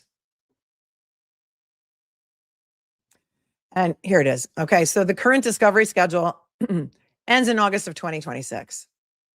So that's what the Judge Gildea was talking about in his order today, where he put these motions over to February 3rd. He said that you need to be prepared to discuss how all of these motions and all of the depositions that you want to do, what's been scheduled, what hasn't, how it's going to affect the current discovery schedule, which is supposed to end in August 2026, which even the way the case stands right now is never going to happen, in my opinion.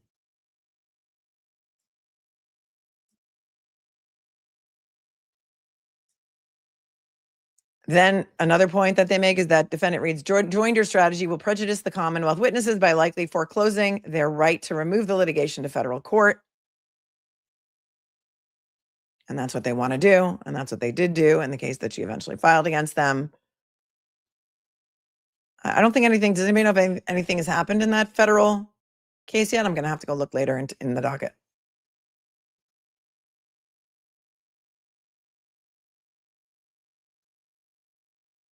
And they're claiming that in particular, the Supreme Court has held that removal to federal court is not permitted for counterclaim defendants.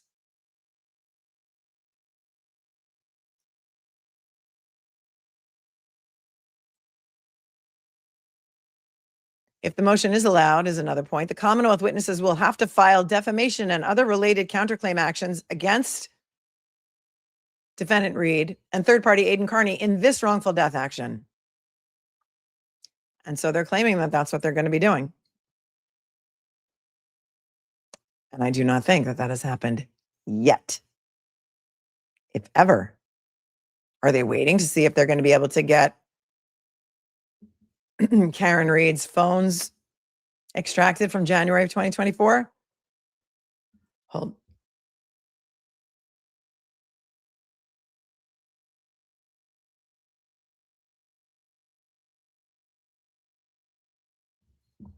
And so what had happened was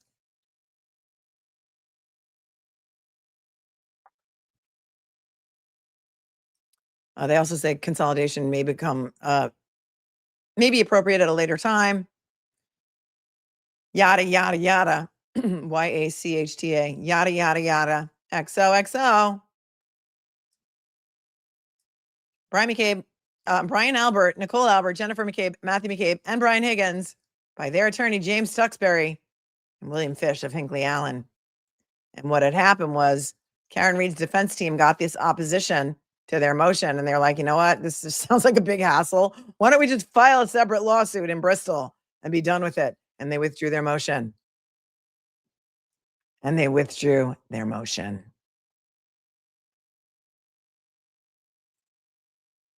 But what I thought was interesting as I was, hang on one second, going through these documents this morning, getting ready for you guys today, is I thought to myself, let's go back to the original Canton police reports from the morning of January 29th of 2022. And let's take a look at what Officer Goode had to say in his report, because we still don't know why he's been suspended from Canton PD with pay for now. What we do know, or what is leaked to the media, is that whatever was found in Proctor's total phone extraction was so horrific that it caused Sergeant Goode, oh, this is going to be good, says Ruth Lesoki with an E at the end, was so horrific or so disturbing that it caused the Canton PD to suspend him pending this investigation. And there are so many of you who maybe weren't here for pretrial Karen Read, pretrial number 1, and you may have never seen the original Canton Police Department incident report. And so I thought, what better time than now? If not now, when? To refresh our recollection as to the Canton Police Department's original incident report from January 29th of 2022. And even every single time I read this stuff, I pick up on more things.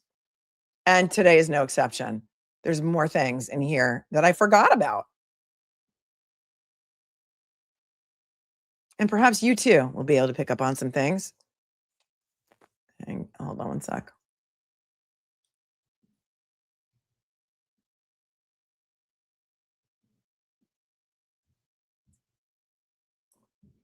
Let us go back now. Come with me, if you will, back to January 29th of 2022.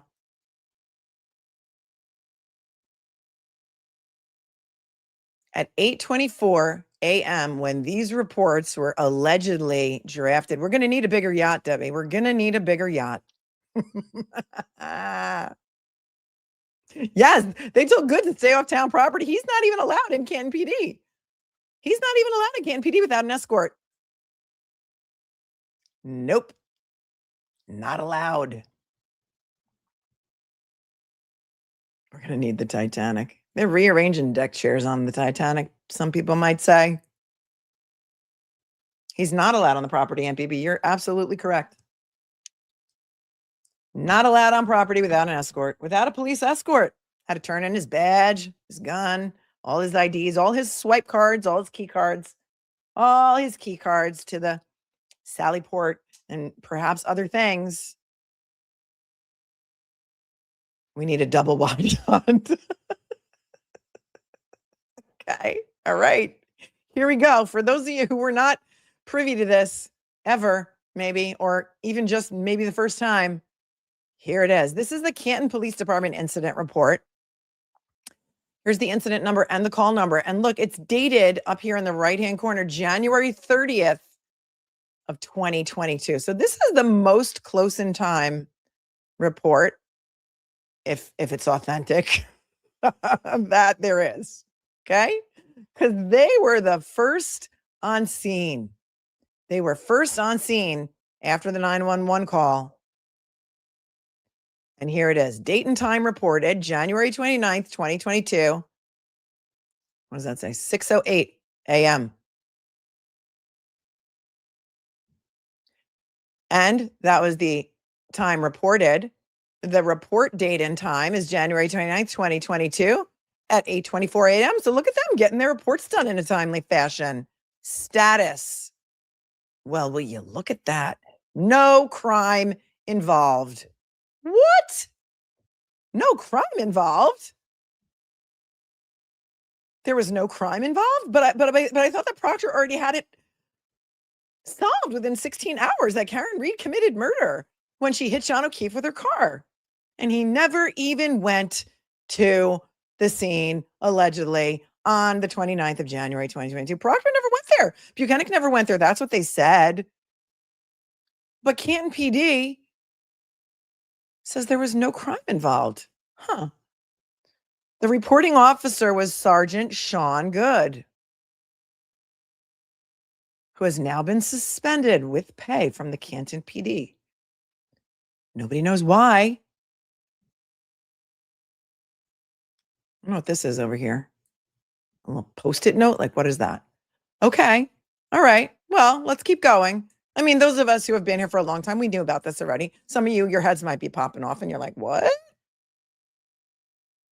Oh, Emily says there's a sidebar where Yannetti is trying to get this admitted and Bev, without an objection, says they have to redact no crime involved.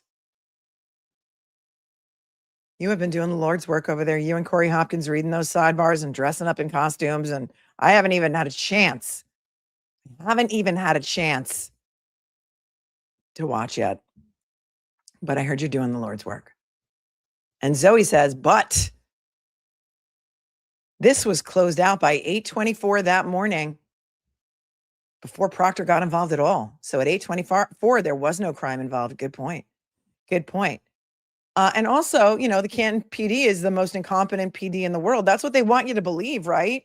Because they didn't find one piece of red tail light, but they did find a clear cocktail glass with a leaf blower that Sergeant Goode went back to his house to get.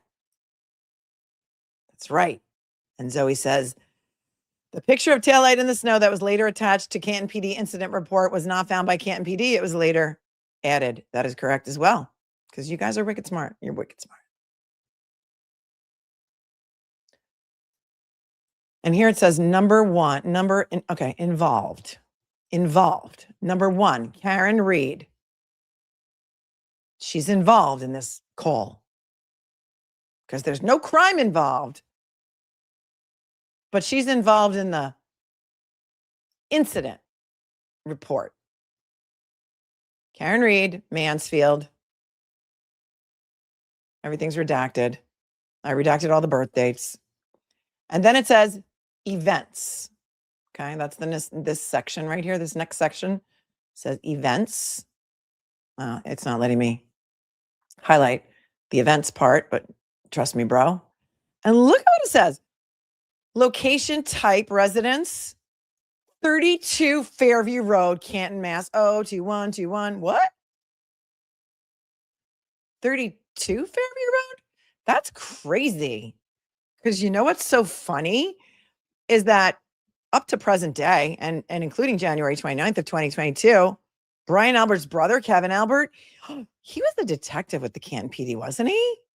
They knew damn well that this was Brian Albert's house. You're going to see how they tried to hide him throughout this report, this incident report. Also,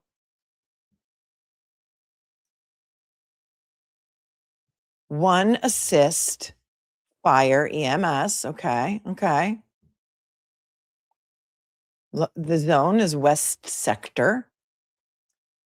Victims, John O'Keefe. Injuries, other major injury.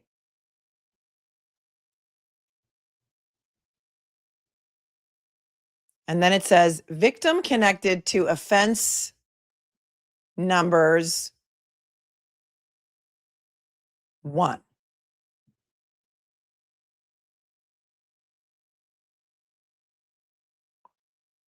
Is there an offense on here that I missed? I see no crime involved.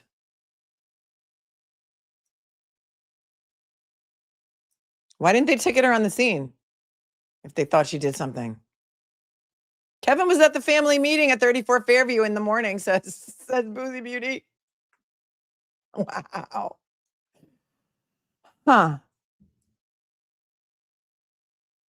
Do you think they did that on purpose so that it wouldn't be Brian Albert's house and it said 32? Because, you know, we heard Jen McCabe's 911 calls and she does say 34 Fairview, right? She said 34. She didn't say 32. There's a reason why they wanted to not connect Brian Albert to this incident report. But why? If there's nothing nefarious going on, I mean, just because he didn't come out of his house with all of the lights outside and all of the crazy fire trucks outside. And you guys sent me some pictures that were posted recently of a neighbor across the street who took photographs from like their window. So the fact that nobody else was up or came out of their house, that's kind of a fallacy, isn't it? Huh. Okay, so John O'Keefe is the victim here. Other major injury under injuries, taken to Good Samaritan. He's a resident. Taken by Canton Fire. Treated 1/29/22 at 6:08 a.m. And that just says victim connected to offense number 1. All right, we'll see if they come up with any offenses. Okay. Then it says witnesses. I'm sorry, wait. Persons. It's hard to read because it's in black. Oh, so persons. And then it says person type, sex, race, age, social security number, and phone number. Okay, very important information here. Jennifer McCabe is first listed. She's number 1 on the call sheet. She's a person type is reporting party, and it gives her home and work phones. Does she work? She was 45 at the time. And then number 2 on the call sheet, Carrie Roberts, reporting party. She was, looks like 45 also at the time. And she gives her phone number as well. Next, number 3, Higgins, Brian. He's a witness. He was 49 at the time. Gives his address as Canton, Mass, which I guess, I mean, I think they gave the address of the Canton PD, right? Because that's where he had an office. His date of birth, and he gives his phone number. And then number 4 on the call sheet is just somebody by the name of B. Albert. Just B. B. Albert. Huh. Well, he's listed as a witness, but his name is just B. Higgins' address was Canton PD. That's what I thought. And I don't know if it would be that unusual if he's an ATF agent, if they would give his home address. So I really can't speak to that. But B. Albert, 34 Fairview Road in Canton, with a date of birth and a phone number that ends in 0888. And I don't know. I remember some shenanigans about this phone number. Either the phone number was changed in a later version of this police report. Maybe somebody can refresh my recollection. But it doesn't say Brian Albert. It says B. Albert, 34 Fairview Road. Again, distancing language.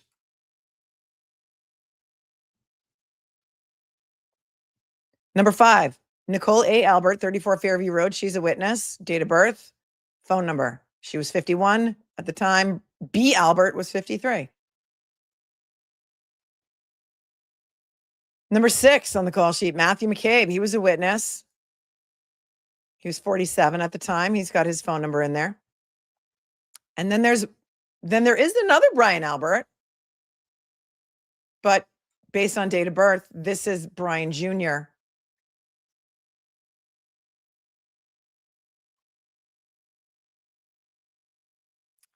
And it doesn't say Brian Albert Jr. But he was 23 at the time. I think it was his birthday. 2 phone numbers for him. Caitlin Albert, she's a witness too. She was 25 at the time. She lives at 34 Fairview. Then there's Tristan Morris. They redacted his address, which is perfectly fine. He was 26. Gives his phone number. They don't put a phone number for Caitlin Albert here. There's the phone number is missing. And in fact, they don't even have this contact information block underneath Kate and Albert, which is a bit odd. Is it because they didn't want anybody contacting Caitlin? Because you got to know. I mean, you got to believe that her parents knew her cell phone number, right? So it's not like they didn't have the information, right? Huh.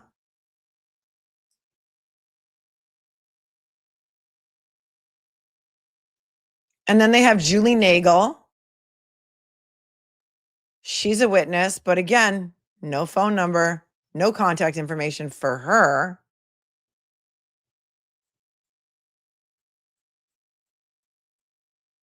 But she's a witness. Think about who's missing, and we'll talk about that as we move on. Who else is missing? Weren't there other witnesses too? Wasn't there another young lady in the car with Juliana Nagel that the McCabe's drove home? Remember Sarah Levinson? Yeah, they didn't put her on here. Nobody mentioned her name. How are you a witness if you didn't witness anything? That's a great point. Colin Albert is missing. I mean, Tristan Morris, I mean, if you're going to get technical about it, Tristan Morris wasn't even at the house at 34 Fairview on the evening of. He just came to pick up Caitlin. That's what they said, right? He just came to pick her up at some point. And the times are a little bit fugazi too. Hold, please.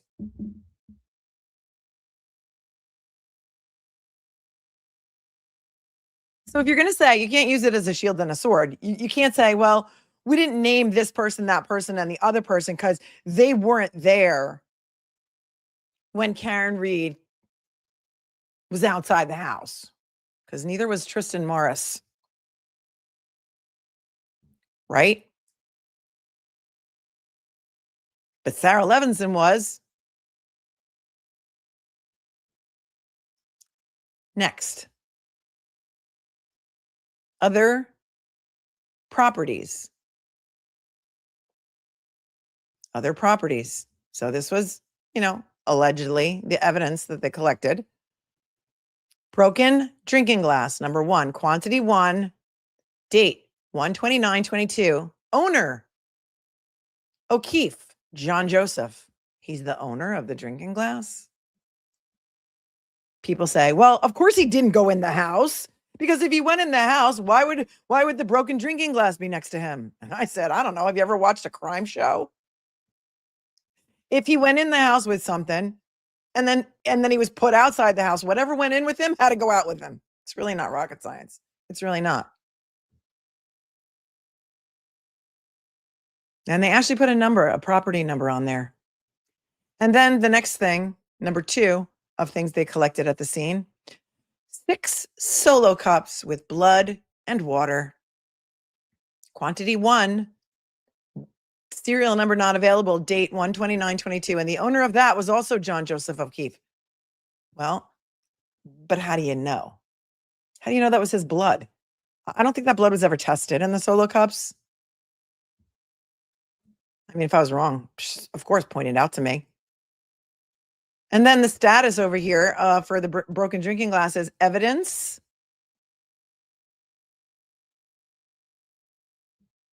I can't read what that says. Not NIBRO reportable. And then it says for the solo cups, evidence not NIBRO reportable.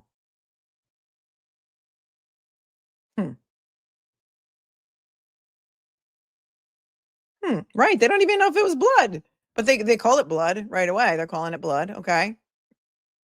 Cool. And then we get to the narrative of Sean Goode. Sean Goode's narrative.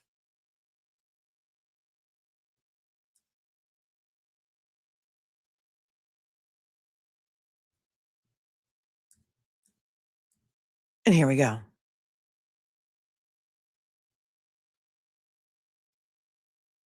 On January 29th, 2022, I was the patrol supervisor of the 12 a.m. to 8 a.m. shift. At approximately 6:04 a.m., I received a 911 call from woman reporting an unresponsive male party found in the snow at 34 Fairview Road. Remember up above it said 32. At the time, the weather was very heavy snow with air temperature in the teens. The call was then transferred to Canton Fire, and I dispatched Officer SARAF and MULLANEY to assist. I notified Lieutenant Gallagher and Detective Sergeant LANK respectfully after hearing the seriousness of the call. Oh, Amanda says they spelled it wrong. It's NIBRS. Well, Google is my friend. Hold on. It's the National Incident-Based Reporting System. It's the U.S. standard for law enforcement crime data, replacing older systems to provide detailed incident-level information on offenses, victims, offenders, property, and weapons. But why? So why would it say it's not reportable? Because it wasn't a crime? Okay. Would it be important to report that stuff to NIBRS? Hold on.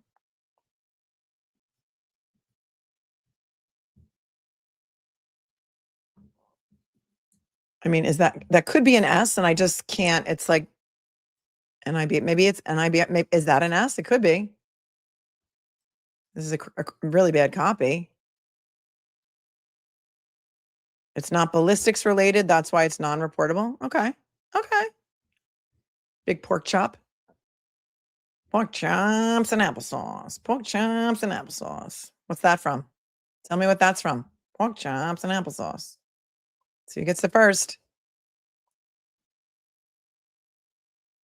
The date of this report, it says it was completed on January 29th, 2022 at 8:24 a.m. That's right. It's the Brady Bunch. Thank you, Melissa F. I think you got it first.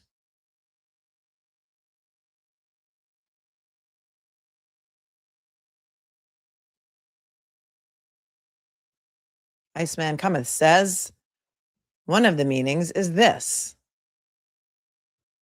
Wait, let me get back to that. That's a good one of the meanings is this: zero reports. Zero reports. When no crime occurred or an incident was unfounded, it's noted as such, differentiating it from unreported crime.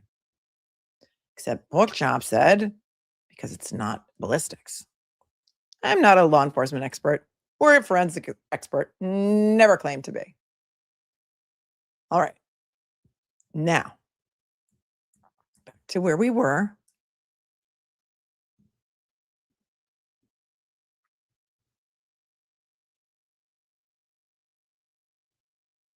Once on scene, the victim was already in the back of the ambulance and CPR was in progress.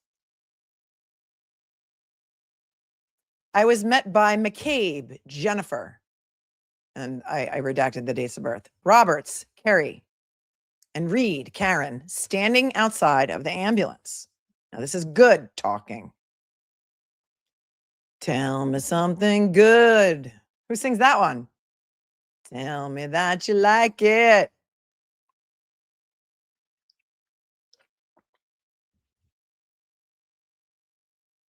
All parties will be referenced. All parties will be referenced by their first names going forward. I don't think it's Shaka Khan because I just looked it up the other day and I don't think it's Shaka Khan. Is it? Sly. I think it was Sly and the Family Stone. Shaka Khan might have done a remix of it. Or Rufus. Yeah, I think it was Rufus. All right. Well, now I got to break the tie. Hold on. I know I just looked it up the other day because it came into my head and I even did a thumbnail on it. Tell me something good. Okay. So Rufus and Shaka Khan did a version of it, but I also believe that the original version might have been somebody else.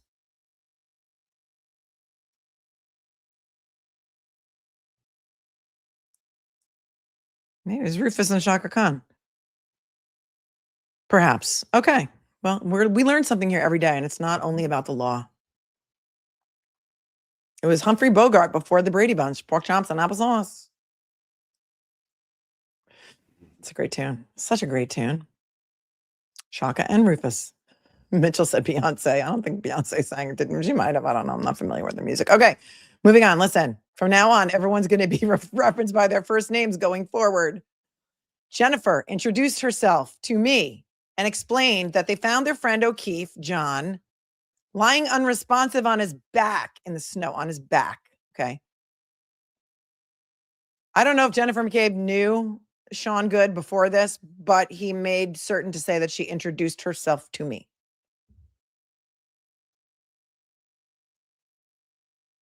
Jennifer explained that they arrived at this address because it was the last place Karen, John's girlfriend, believed he would be. This address, not my sister's house.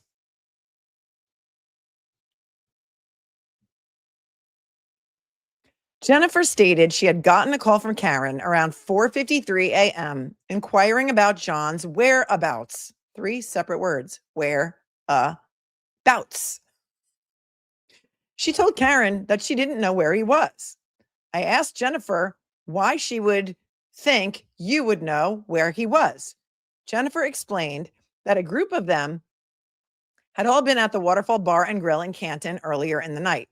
At around 12 a.m., Jennifer and her husband left the bar, heading to her brother-in-law, Brian Albert's house at 34 Fairview Road. Okay, so now we know it's her brother-in-law.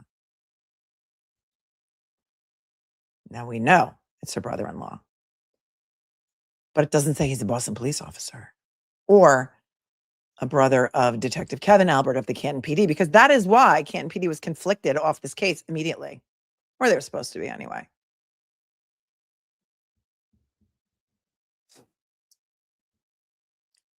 Jennifer stated Karen and John were at the bar together, and around 12:14 a.m., John texted Jennifer asking where they were going. Jennifer invited them to 34 Fairview Road. A short time later, Jennifer stated that she saw Karen and John pull up in their car and saw the passenger door open. But they never came in, and she saw the car drive off. Remember what I said earlier about the statements that are given closest in time to the event are usually the most accurate. I don't know if Jennifer, it's so weird to hear her referred to as Jennifer. I don't know if Jennifer ever told anybody else that she saw the passenger door open, but she did tell Sergeant Goode that first thing. Yes, Mark, whereabouts? 3 separate words. Right. Little Cupcake says, I don't know. He got out of the car and we heard that in the 911 call, or one of them anyway. Jennifer just thought they'd changed their mind and went home for the night. Paragraph 3. I walked over to Karen and asked her who she was and how she ended up here. Well, Jennifer just told you that Karen was John's girlfriend, but I guess you're a really good detective, so you had to trust but verify, maybe? I also placed Karen in the back of my marked Cruiser 682 to warm up. Well, did they have cameras? Do they have cameras recording the interior of patrol cars? Cruiser 682. Did it have an interior camera? Did we ever see any, I don't know, video from that Cruiser 682 and Karen was in the back of his Cruiser? Because he put her there. He's telling us everything. Emily, Boozy. I mean, they should, right? Because if they arrest people that are like dangerous and violent, don't they have to record what's going on inside the Cruiser?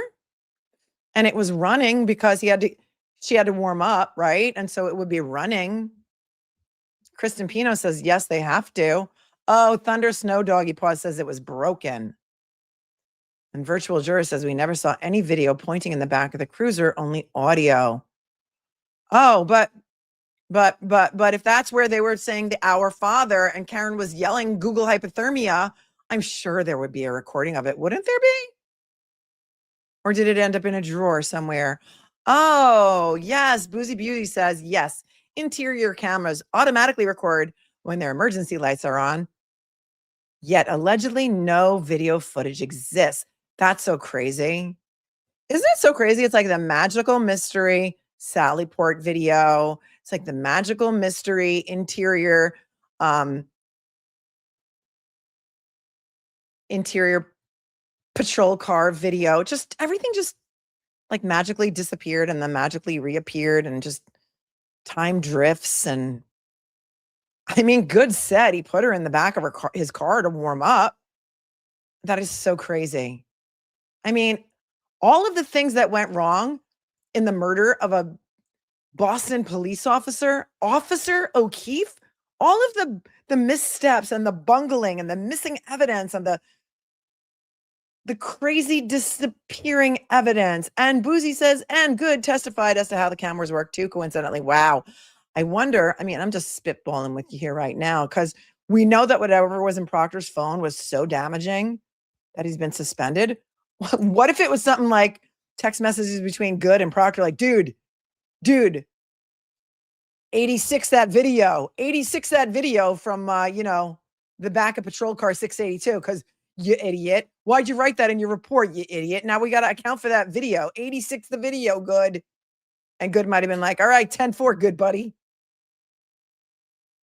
I don't know. I'm just spitballing. What could be so damaging to him that it would get him suspended?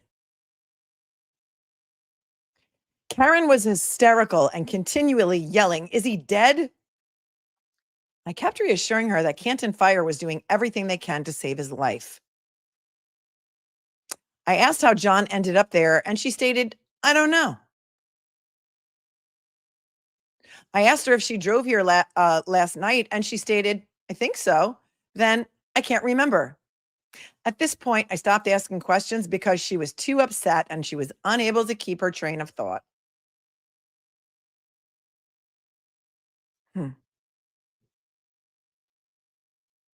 Paragraph 4. At this time, Detective Sergeant Lank arrived on scene, and I briefed him on what had transpired so far. Yeah, he came on scene.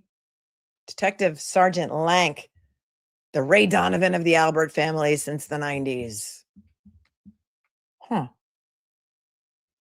Nene hypothesizes that the reason they all share the same attorney is to ensure that no one flips. I don't know, maybe. So crazy. At this time, Detective Sergeant Lank arrived on scene, and I briefed him on what had transpired so far. I then spoke to Kerry, who stated she was contacted by her friend Karen. They were friends. Her friend Karen around 5 a.m. wondering if she knew where John was. Wait, didn't Kerry went on the House Defendants YouTube channel lately, right? And she did say that she liked Karen, right? And that they were friends, right? I think I remember her saying that. Oh, Ray Donovan totally would have done a better job, Iceman. I love that show. I love Ray Donovan.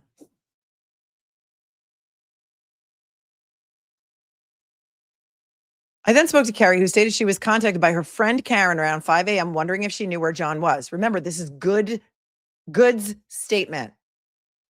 Kerry stated she called a few hospitals and the Canton police to see if he had been transported at some point during the night. Well, you know what is so wild about this is that Goode was the one who picked up that phone call to the Canton PD. Why didn't he mention that in his report? Why didn't he mention that in his report? Why didn't he say, I was on duty when she called and I remember speaking to her, so go look for the tape? I'm sorry. Is that not an important detail in this investigation? And so therefore, I submit to you, because we're spitballing here about why Goode is suspended. when he got the call around 5 a.m., did Kerry mention his name? Did Kerry say, yeah, his name's Boston Police Officer John O'Keefe, and he lives over on Meadows? I think she mentioned his name, right? So then when the call comes in at 6:08, because I think that's what it says here, and Goode's the one who gets that call at 6:08, he's got to know that it's John O'Keefe, right?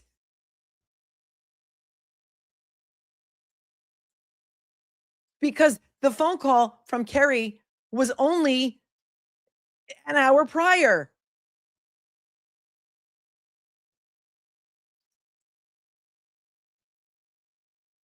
But he doesn't mention that in his report.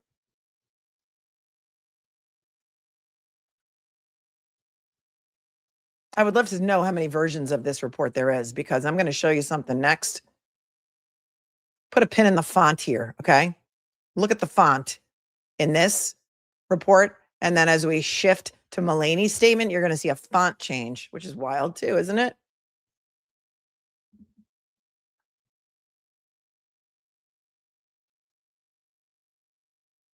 I'm going to read that again. Kerry stated she called a few hospitals and the Canton police to see if he had been transported at some point during the night.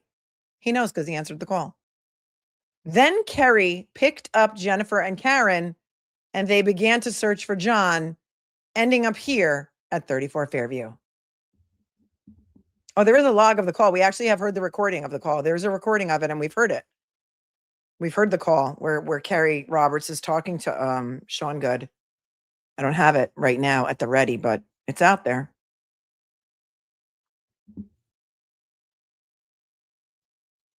Kevin works at Canton PD. He still does.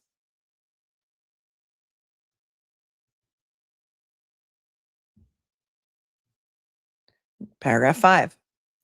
Canton Fire began to transport the victim to Good Samaritan, and Karen, who was now sitting in Kerry's car, began to act out, yelling and screaming, "Is he dead?" and trying to get out of the car and walk around. At this time, I advised Kerry to take Karen home and that she was not needed anymore. Listen up. When Kerry Roberts recently went on the YouTube channel that we were talking about before and did her interview, she said that at one point she had John's cell phone and Karen's cell phone in her possession, because she said she was talking to Karen's mother on Karen's phone, and she had John's phone and Karen's phone at the same time. So she left the scene with John's phone? Huh. Put a pin in that.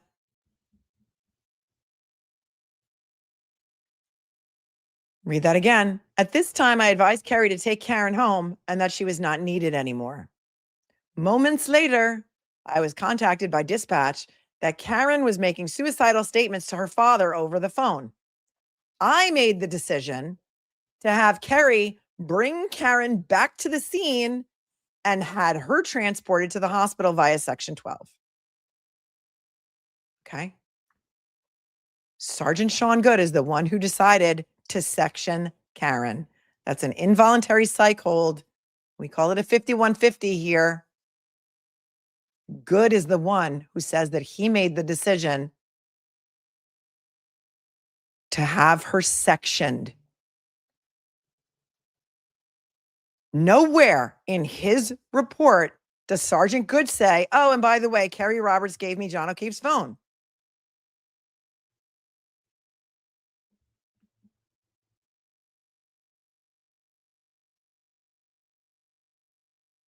Right? Interesting, right?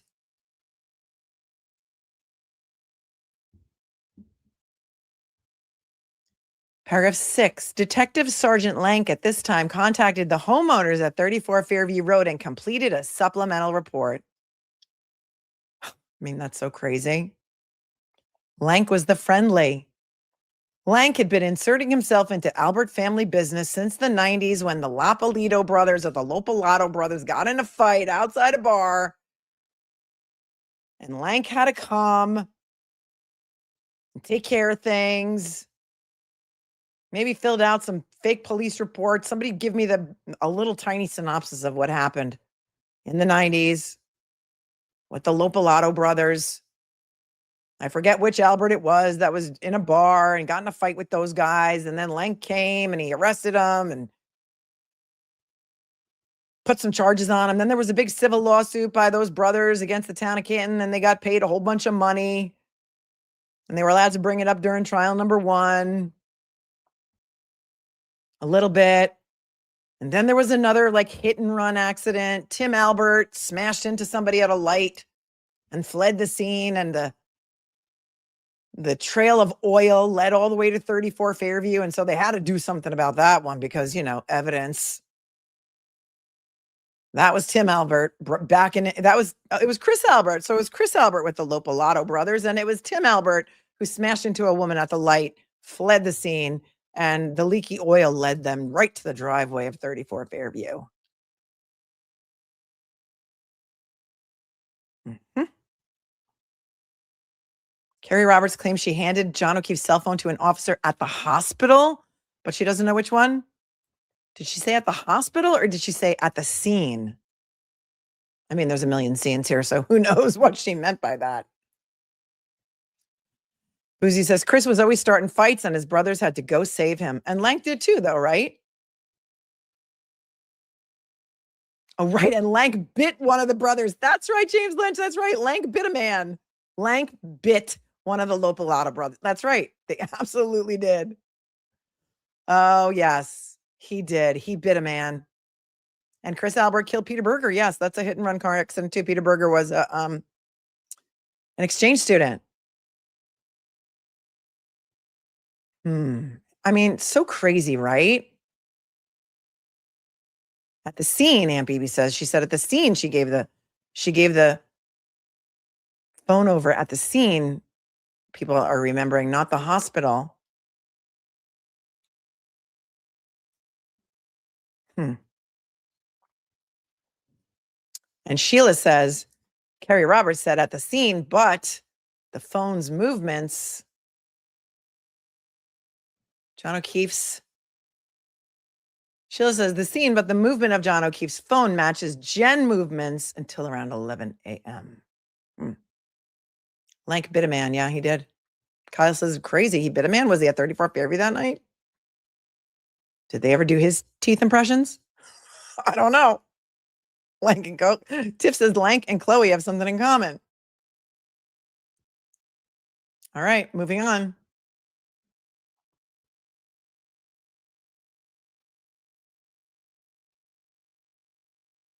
Detective Sergeant LANK at this time contacted the homeowners at 34 Fairview Road and completed a supplemental report. They did let LANK in the house. I spoke to Officer SARAF and asked him what he observed arriving first on scene. So SARAF was the first one to arrive. I'll gladly pay you Tuesday for a hamburger today.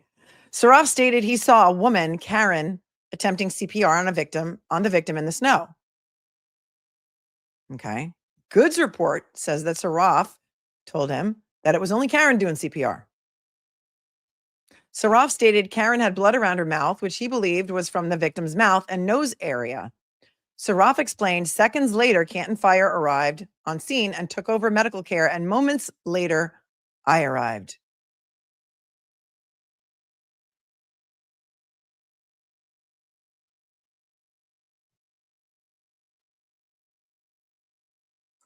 And that's it. It's unsigned. That is Goode's report.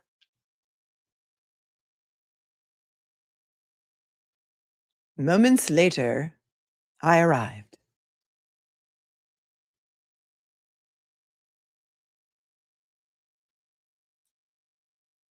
Next, supplemental narrative for Patrolman Stephen SARAF. Well, supplemental. It's only, first of all, it's only 2 paragraphs. And isn't supplemental indicating that he gave a different narrative and this is supplementing the original narrative that he already gave? I don't know, unclear. But it says, paragraph 1, on January 29, 2022, I was dispatched to 34 Fairview Road for a report of an unresponsive party in the snow. When I arrived, I saw 3 people on the ground over the victim, O'Keefe, waving at me. They said he was not breathing. They were performing CPR on O'Keefe. I noticed Reed, Karen, the victim's girlfriend, had blood on her face from doing mouth to mouth. O'Keefe was bleeding from his face.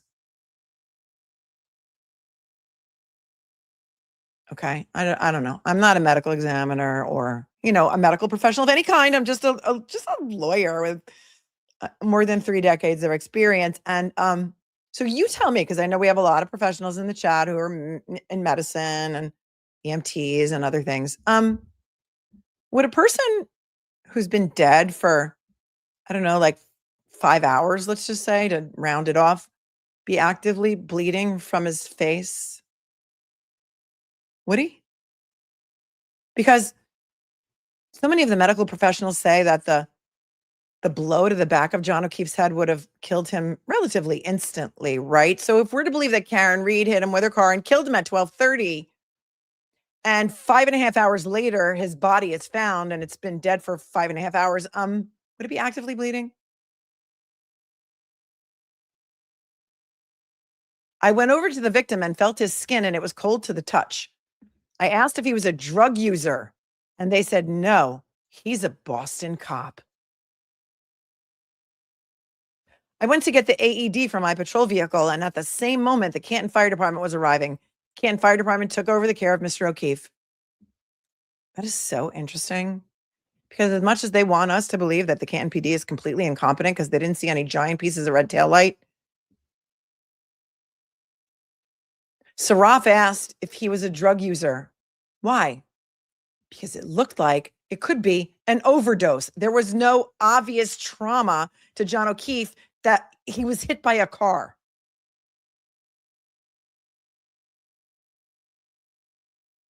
Right?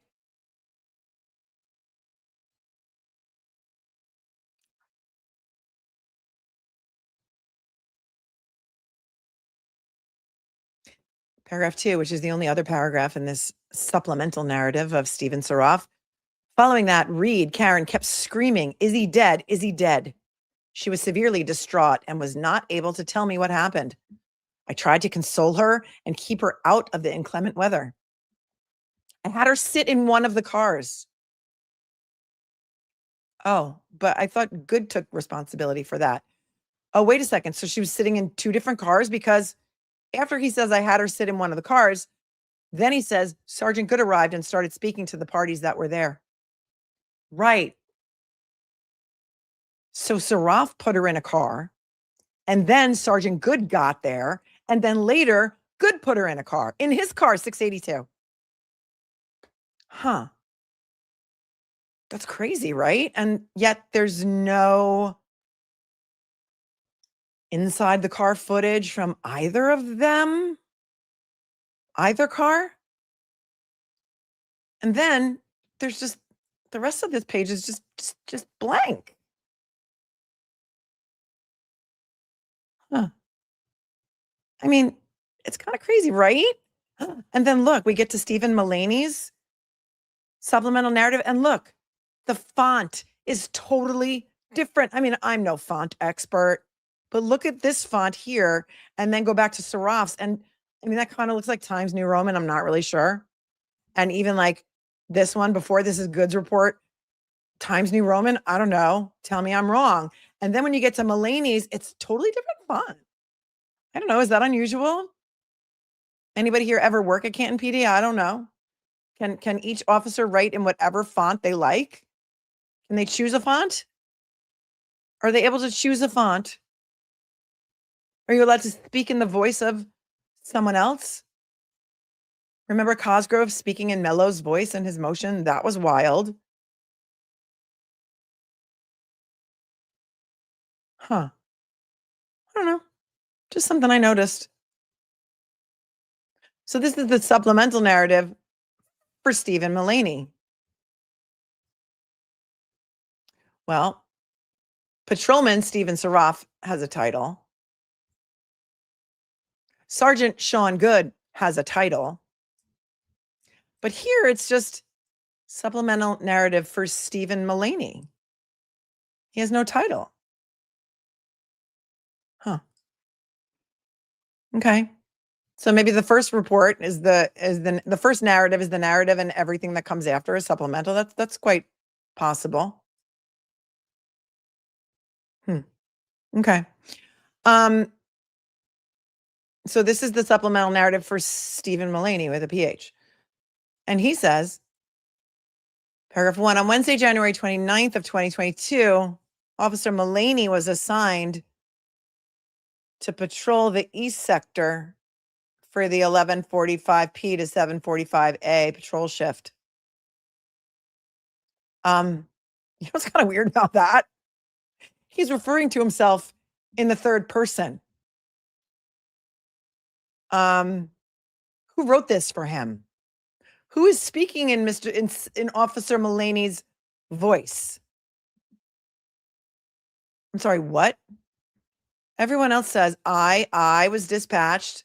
I was the patrol supervisor. But when you get to Mullaney, and remember, he was young, he was a rookie.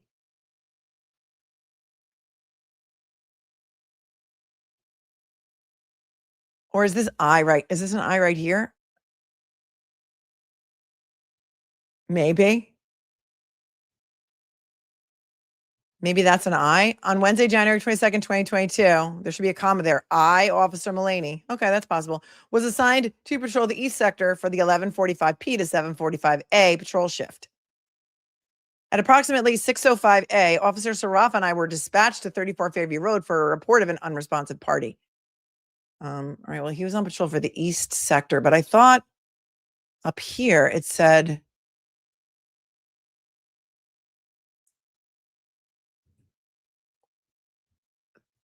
the zone was in the west sector. Maybe they called him over from the east to the west. Okay, possible. I don't know, these are just things that stick out to me. At approximately 6:05 a.m., Officer SARAF and I were dispatched to 34 Fairview Road for a report of an unresponsive party. And it's not a Wednesday. That's correct. It's not a Wednesday. Wasn't January 29th a Saturday? Zoe says no one was on patrol in any sector at Canton that night. They were all in the PD hanging out when the call came in. But Kelly Dever was out in a car, wasn't she, at some point? Huh. It's not a Wednesday.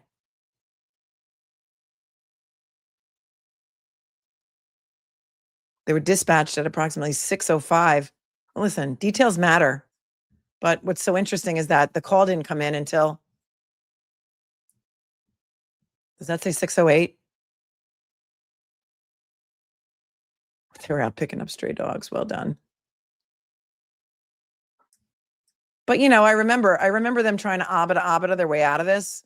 SARAF specifically, he's like, yeah, it didn't really matter. The times really don't matter. It just like what matters is that we're just like on the way there. All that matters is that we are dispatched and we go. It doesn't matter who got there first. Doesn't matter who got there second. It doesn't really matter. It's not important.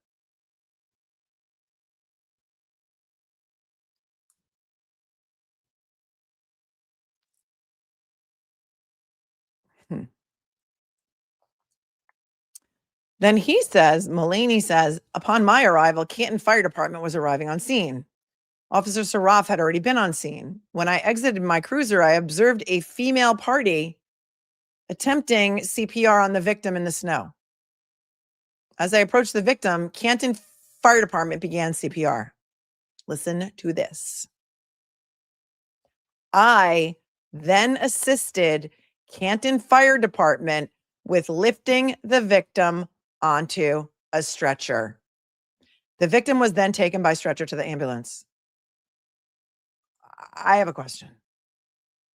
Officer MULLANEY, you are the only member of Canton PD who assisted Canton Fire Department with lifting John O'Keefe onto a stretcher. Did you see if his phone was underneath him? Did you see his phone? And if you saw his phone, why didn't you pick it up? Wait a second. So you helped John O'Keefe onto the stretcher and you allowed Kerry Roberts to swoop in and pick up John O'Keefe's cell phone?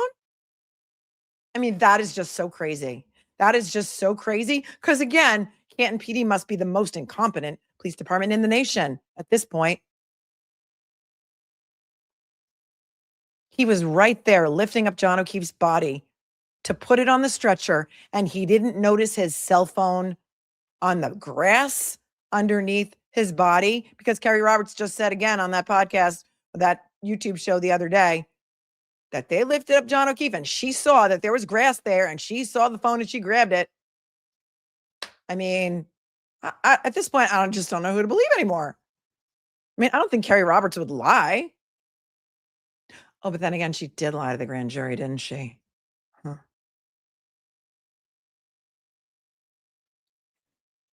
Are you lying then? Were you lying then or are you lying now? Which is it? It's just so crazy. But again, we're just reading the papers. We're reading the documents. We're just thinking about it analytically. Putting together all the pieces of this jigsaw puzzle of the murder of JJ or Officer O'Keefe, depending on which defendant you are or whether you're the plaintiff. The victim was then taken by stretcher to the ambulance. Well, he didn't say that he took him on the stretcher. He just helped lift him. At this time, paragraph 3, Officer SARAF asked me to assist in getting witnesses' information. I then spoke with McCabe, Jennifer. Okay, another statement of Jen McCabe before she ever goes in the house at 34 Fairview that morning. I asked McCabe who the victim was, and she identified the victim as O'Keefe, John. McCabe then explained to me that a group of people had gone out to Waterfall Grill and Bar in Canton Center earlier in the night. Jennifer stated that she and her husband left the bar at approximately 12 a.m. and went to her brother-in-law's house at 34 Fairview Road. You know, so crazy. You know, it's so crazy. It's her sister's house too. Why is she saying it's her brother-in-law's house instead of just saying it's her sister's house? Huh? Because you can't use it as a shield and a sword. You can't say, oh, my brother-in-law, he's Boston PD. Wink, wink, nod, nod, say no more, say no more. Kind of like flashing your PBA card. A little professional courtesy. And then, you know, on the report, call him B. Albert and say that the scene was 32 Fairview. Was she trying to curry favor by saying, you know, Kevin Albert's brother, my brother-in-law, Brian Albert, Boston police officer? Yeah, it's his house. Why wouldn't she just say my sister's house? I don't know. It's crazy. McCabe then told me that O'Keefe and his girlfriend, Reed, Karen, were invited to 34 Fairview Road, but never arrived. That's so funny because you told somebody else you saw the passenger door open and saw the car outside. And then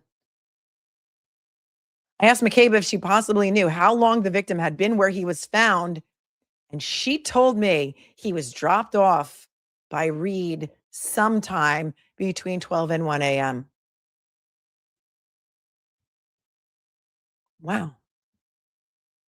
She was dropped off sometime between 12 and 1. See how her story is morphing? She hasn't been inside the house yet. They have not yet had the friends and family meeting.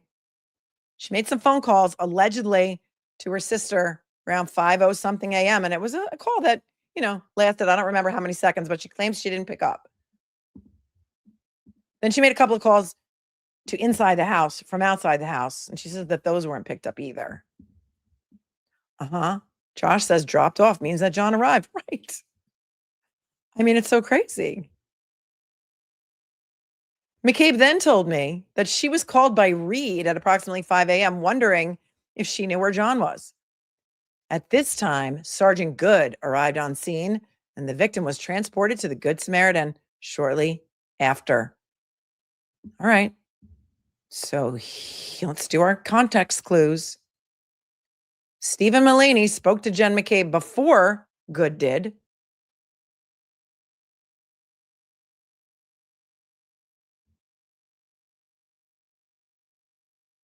SARAF allegedly did not speak to Jennifer McCabe at all, according to this report that I have in my hand.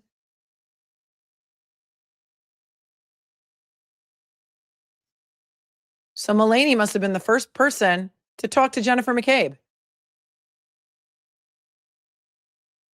And then Goode spoke to Jennifer McCabe.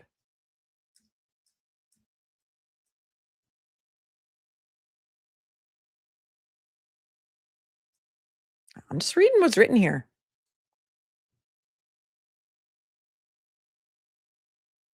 Paragraph 4. While talking to McCabe, Reed was hysterical and distraught and repeatedly screamed, "Is he dead? And that's my boyfriend."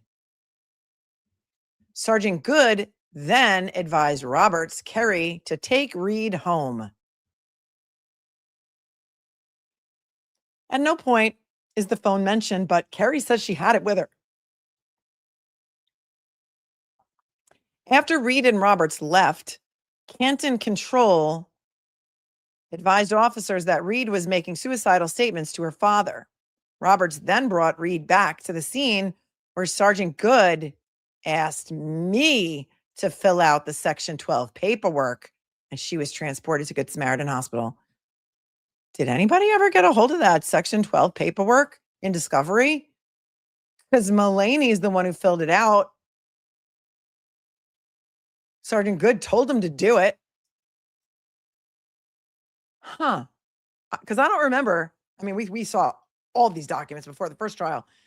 Did the Section 12 paperwork ever come out? It may be, I mean, portions of it may be redacted because of confidential medical information, and I totally get that. But was Karen Reed's team ever given the Section 12 paperwork that Mullaney filled out? And nobody mentions Kerry Roberts giving them a phone. Wouldn't that be an important part of evidence? In fact, I think it is such an important part of evidence that it would have been listed in the second page where it had the broken drinking glass and the solo cups with the drops of blood, wouldn't it? You would think, right? I mean, it's so crazy. Paragraph 5, I stayed on scene and assisted Sergeant Goode, Detective Sergeant Lank, and Lieutenant Gallagher. Well, I don't think anybody mentioned Gallagher showing up. And the rest of this page is blank. And then we come to Lank. Lanka. Lanka the friendly. And then we go back to the same font. Look. Mullaney's font. Lank's font. Sergeant Michael Lank. I don't know. It just seems to me like maybe somebody rewrote Mullaney's statement. I don't know. Could be. Could it be? Is Mullaney still with Canton PD? I don't know. So crazy.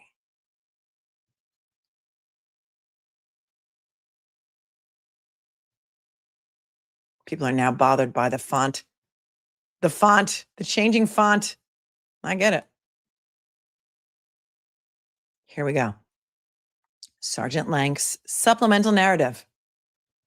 On 1/29/22 at 6:08 a.m., I was contacted at home by Sergeant Sean Goode. Sergeant Goode advised me that a male party had been found in the snow by the area of 34 Fairview Road. Sergeant Goode stated that the party involved, who is a Boston police officer, was in grave condition and Canton EMS was on scene. The conditions at this time were blizzard-like with heavy snow, wind, and freezing temperatures. Huh.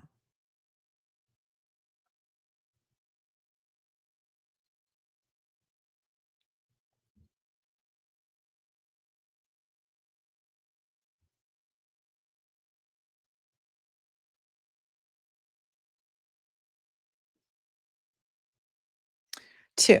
At approximately 6:24 a.m., I arrived on scene at 34 Fairview Road. Well, at least he knows where the scene is.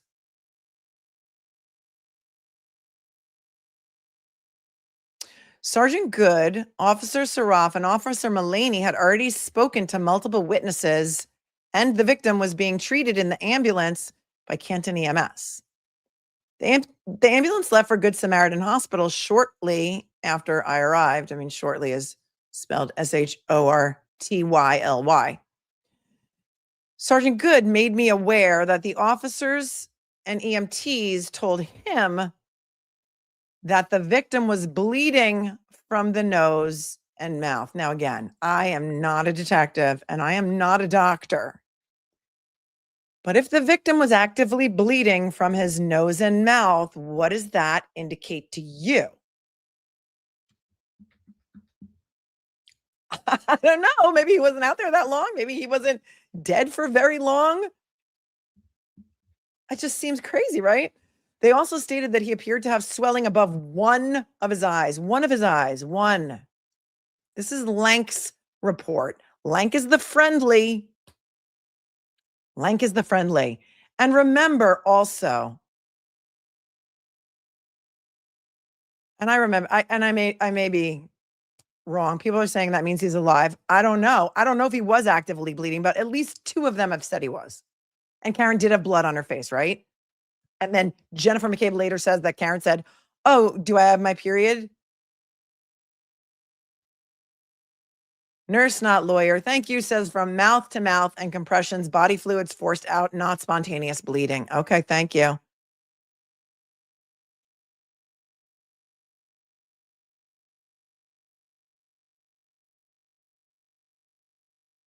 Could be from the mouth to mouth. Unclear. They also stated he appeared to have swelling above one of his eyes. Paragraph 3. The first person that I spoke to was McCabe, Jennifer. All right. Let's keep track. Jennifer McCabe's already spoken to Goode and Mullaney, right? And now she's speaking to Lanka. She was able to provide us with a general timeline of events. This is before or after the official timeline was drafted. Jennifer was at Waterfall Bar and Grill in Canton with her husband, Matthew McCabe, Brian Albert, brother-in-law, and Nicole Albert, sister. Oh, look, he got into the italic font here, that's an interesting choice. Next, approximately 11 p.m., they were accompanied at the bar by O'Keefe John and his girlfriend, Reed, Karen. Approximately 12 a.m., Jennifer, Matthew, Brian, and Nicole left the bar and went back to Albert's house at 34 Fairview Road. You know who's not mentioned? Higgins. She doesn't mention Higgins. Why? Why? Wasn't Higgins there first because he had the plow? And he said he did a little joke and he plowed out the driveway before they got there? I don't know. He's an ATF agent. Why wouldn't you mention his name?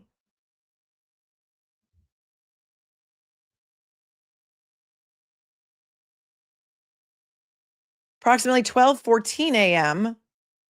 This is weird because now there's a timeline. When was this timeline put in there? Was it on the morning of January 29th by 8:24 a.m. when it says this report was generated? I'd love to know.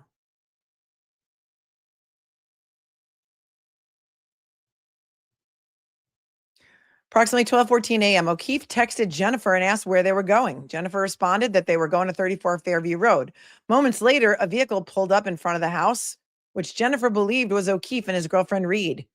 She observed as the vehicle just sat out in front of the house for several minutes. The vehicle was facing uphill, with the passenger side facing the house. She thought that the vehicle sat outside for at least 15 minutes. McCabe stated that neither party ever came to the door, and ultimately the vehicle drove away. She attempted to text O'Keefe, but never got a response. Yeah. How many times did she call him? How many butt dials did she make to John O'Keefe? She doesn't mention that. She doesn't mention the passenger door opening. She doesn't mention Karen bringing a drink in her coat into the waterfall when they were accompanied by O'Keefe and his girlfriend at 11 a.m. She didn't mention that, which might be an important detail since they collected a cocktail glass at the scene, right?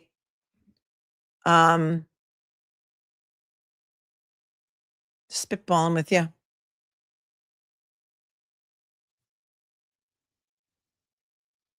Approximately 1:30 a.m., McCabe and her husband leave the house and give a ride home to Julie Nagel, who lives off Highland Street in Canton.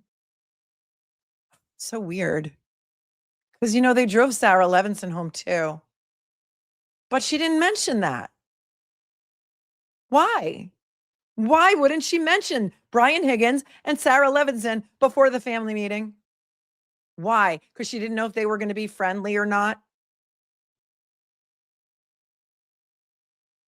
She knew that Julie Nagel could be controllable, and she knew Julie Nagel would probably come out because, you know, her brother came with his two buddies, and she didn't go home with them. And where does Sarah live? Was it really on their way home? So many questions. Approximately 4:53 a.m., McCabe was contacted by Reed and Blank, the niece of O'Keefe. They were distraught because O'Keefe never arrived home and was not answering his phones. Oh, so they were distraught. So both Kaylee and Karen were distraught and was not answering his phone. McCabe and Reed attempted to call some of O'Keefe's close friends, including Carrie Roberts. So, okay, wait. So Jen McCabe also called some of O'Keefe's close friends. Both of them did. Well, Jennifer McCabe did call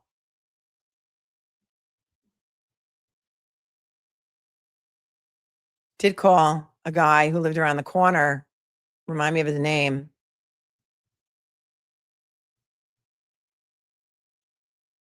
Right. Jank RN says, if an officer is down, all officers would be doing CPR. Good already knew from Higgy.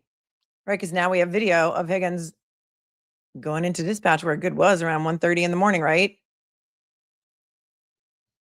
Tom Beatty. Right, Tom Beatty. That's it, right, Tom Beatty. No, not the plumber, Mitchell, but good guess.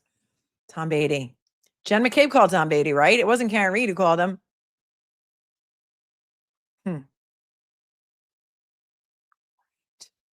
Jen did call Nicole that morning. Yes, she did. And how many seconds was that phone call? And it was around 5:00 something a.m. Tom Beatty. Yep. And then it says approximately 5 a.m., Roberts picked up McCabe and Reed to go looking for O'Keefe. I mean, the story's kind of fugazi, and the statements are all over the place, but some of the statements say that Carrie Roberts met them at One Meadows, and I think Carrie Roberts said that she pulled up to Jen McCabe's house and Karen was just there, and then she followed them back to One Meadows. So who knows what really happened, because nobody's got video of anything.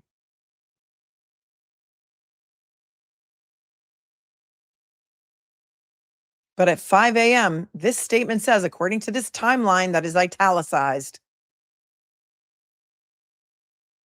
5 a.m., Roberts picked up McCabe and Reed to go looking for O'Keefe. I don't think that time is right, because what time did Karen back out of the driveway and into John's car?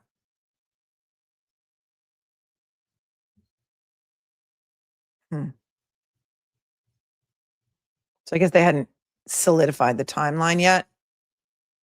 But this is what Jen McCabe is telling LANK, allegedly, reportedly.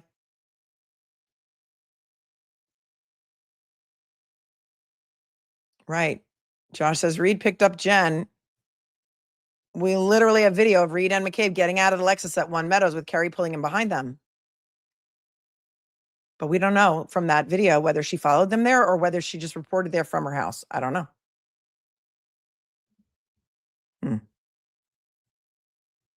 No mention of the call, right? From Jen to her sister. Nope. I think there were at least 3. Went around 5 and then 2 while she was outside the house, right? And she never ran in the house to make sure her sister was okay. So crazy. Approximately 6 a.m., Roberts, McCabe, and Reed locate O'Keefe in the yard of 34 Fairview Road. He was located on the left side of the yard, about 8 feet from the street. Well, that's so crazy because this report reportedly was written right away, and it says 8 feet in from the street. That distance kept changing too. He was found unconscious on the ground, laying on his back. Roberts began to perform CPR. At approximately 6:04 a.m., 911 call was placed to the Canton police station.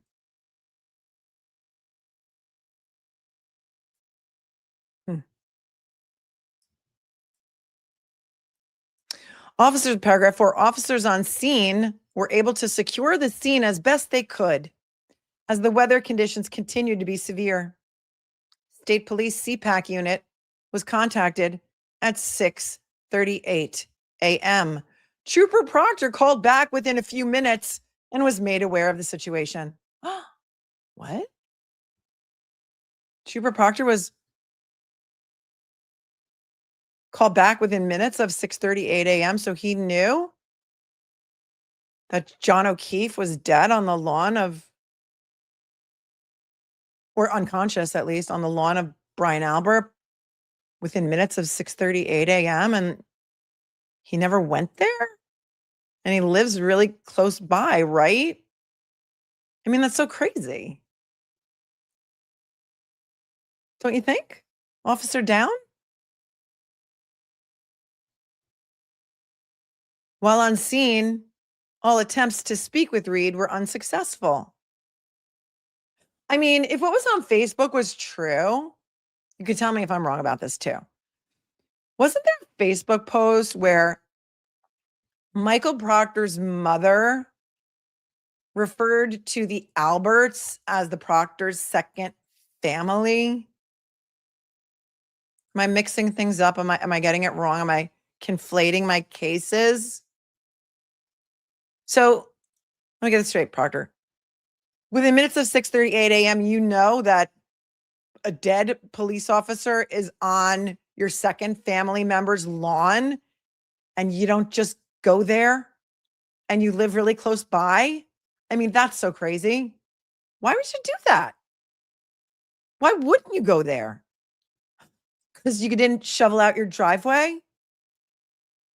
It's your second family, dude. I mean, that's so crazy. Maybe it wasn't his second family. It was just his mother's second family. But his sister is like besties with, remind me again, Julie Albert, Chris Albert's wife? Huh. And Lily Lime says that Proctor said he didn't go because John O'Keefe was still alive. Right. So they wouldn't gain jurisdiction unless it was an unattended death. And because it wasn't a death yet, he didn't go.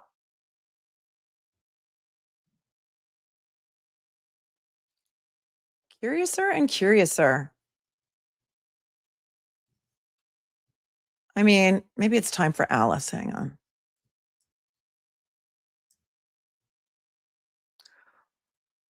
I mean, what would Proctor do? What would Proctor do? Hello, Alice. Call me Alice. Yes, you could track a cat at that time.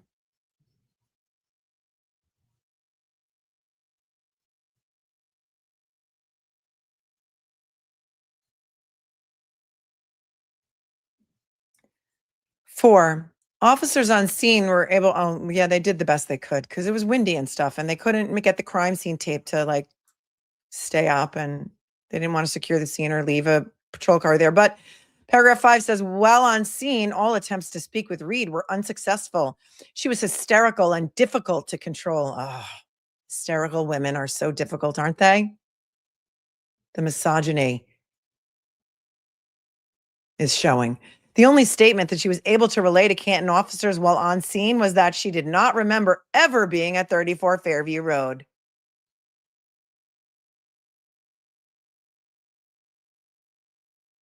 Reed later made statements via telephone to her parents threatening suicide. Canton EMS ultimately responded back to the scene, and Reed was taken to the hospital under a Section 12 order. Next, paragraph 6. Next, I went into 34 Fairview Road and spoke with the homeowners, Albert, Brian, and Albert Nicole. Did you have to introduce yourselves to them? Because we know how many times you've been at the house responding to other Albert family business. And you know, it's also so important to point out is that Brian Albert grew up in that house. I don't know how many Albert brothers there are. I want to say maybe 5 or 6. And they grew up in that house. So crazy, right? And then Lank's known them like since they were like, I don't know, at least the 90s. And so he's been to that house how many times? And coincidentally, Brian's brother, Kevin, again, is a detective, a co-worker of LANK. So crazy.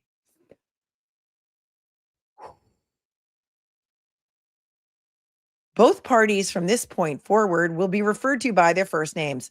Brian stated that they had seen the victim at Waterfall Bar and Grill and had spoken to him.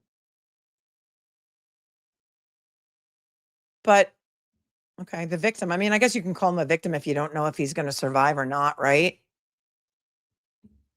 And what is he a victim of exactly, though? Because SARAF thought it was a drug overdose.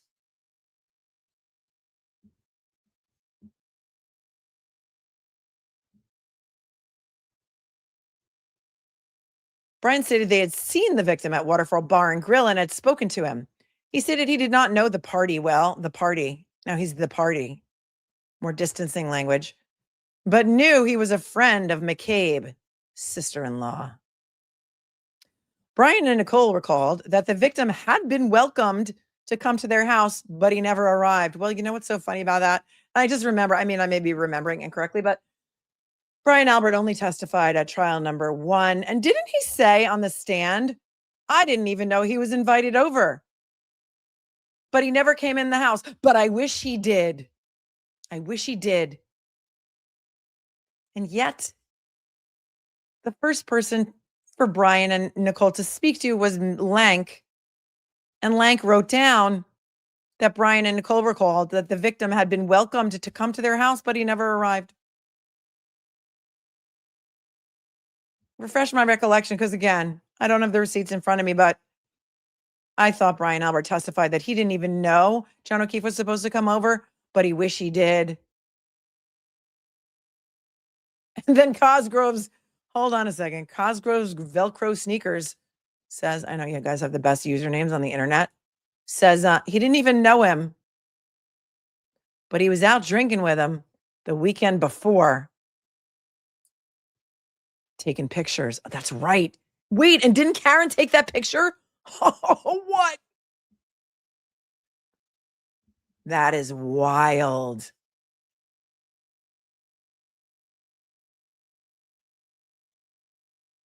He stated he didn't know the party well, but he was a friend of McCabe's sister-in-law.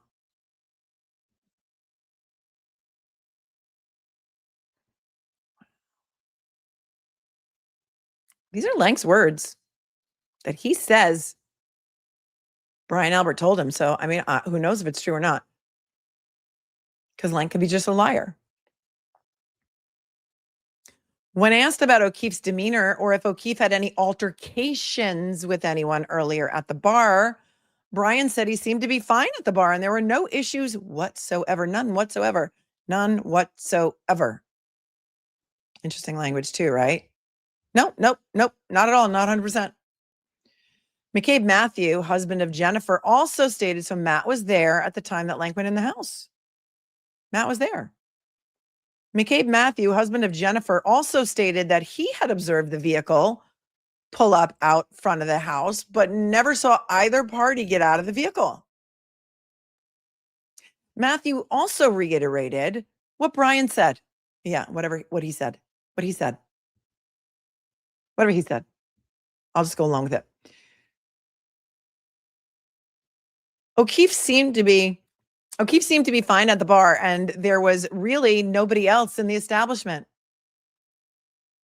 Well, other than their group. Well, wasn't the band still there packing up? There's really nobody else in the establishment other than their group.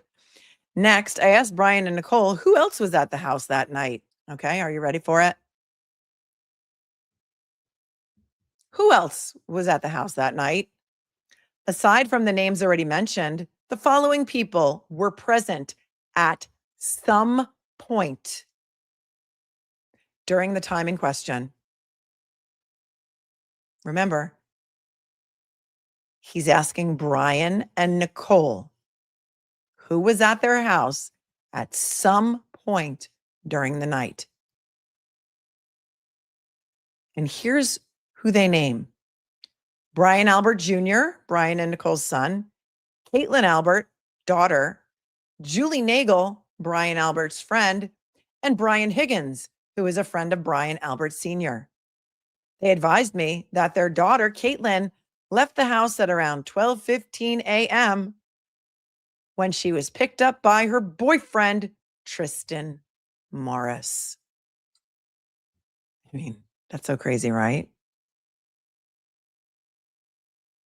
The specific question is, who was at your house at some point last night? Brian Jr., Caitlin, Julie Nagel, Brian Higgins.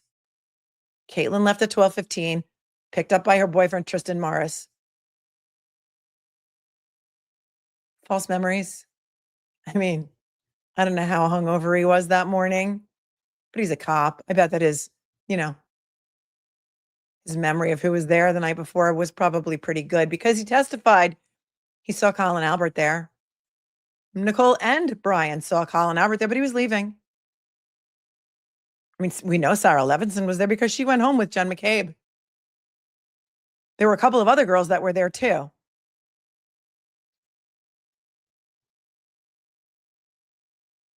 So interesting what he specifically told LANK may have been the only people that he knew that he could somehow control the narrative with, right? And then we know from Caitlin's testimony that she really didn't leave until something like 1:45. Like, she was the last one to leave. Not a scrivener's error, because it wasn't 1:15. It was like she was like the last one to leave, right?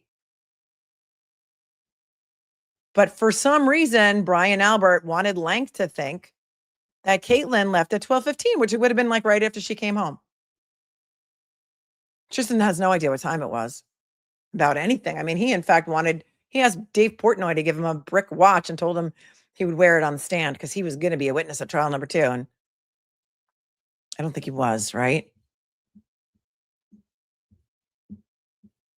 Interesting. All the inconsistencies. And then they said, why didn't you mention Colin Albert? And then they all testified to, well, because he wasn't there when John was there. Well, that's what Ellie McCabe said. And then she started to cry, I think. Well, Tristan Morris wasn't there when John was there either, but they mentioned him. Sarah Levinson absolutely was there because she left with Jen McCabe.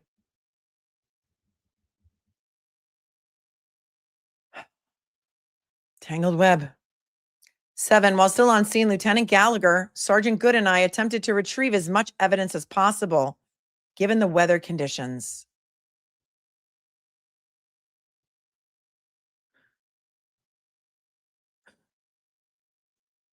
Wait, this is LANK's statement. Was LANK involved in the evidence collection? So I remember Goode because he shot home to get the leaf blower, shot back. And then I remember him videotaping Gallagher with the leaf blower. But was LANK involved in evidence collection? Because he says he was. I mean, it says right here that he was. He says Lieutenant Gallagher was able to use a leaf blower to blow away the top layers of snow. Yeah, like that's like one of the only videos from that day. It's the only thing they took a video of. He was with Gallagher when he was leaf blowing. Okay. We were able to observe a broken drinking glass and multiple patches of red, which appeared to be frozen blood drops. The broken glass, 6 samples of this substance was retrieved by using red Solo plastic cups. We have an emoji for that.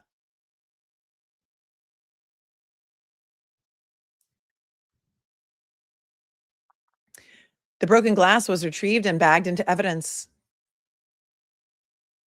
Both items were returned to the Canton police station and logged into evidence.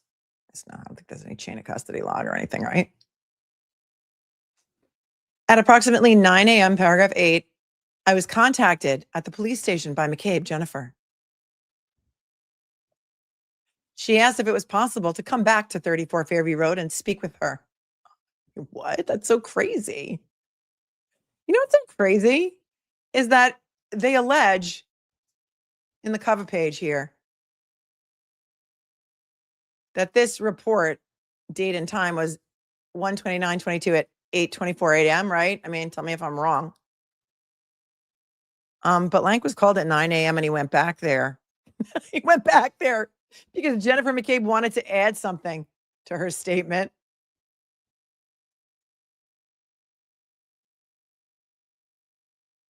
So who knows when these things were really written? Who knows? It's anyone's guess, really, at this point. It's anyone's guess.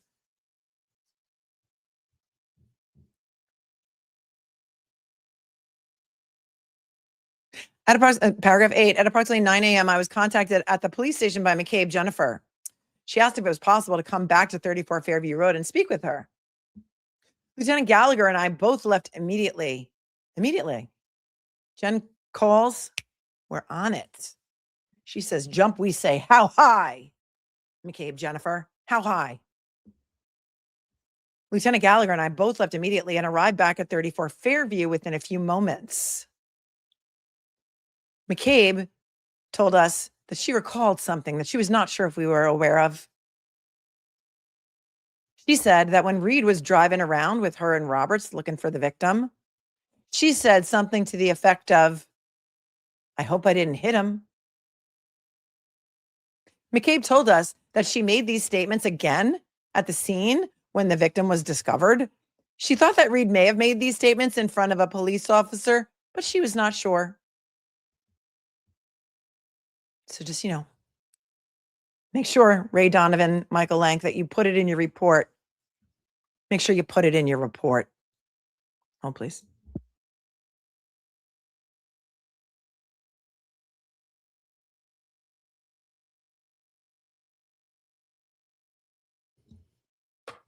So Lank and Gallagher went running back at 9 a.m. after they had a family meeting and said, oh, yeah, you might want to write this down in your report, too. No, I hit him. There's no I hit him in there anywhere. I hope I didn't hit him.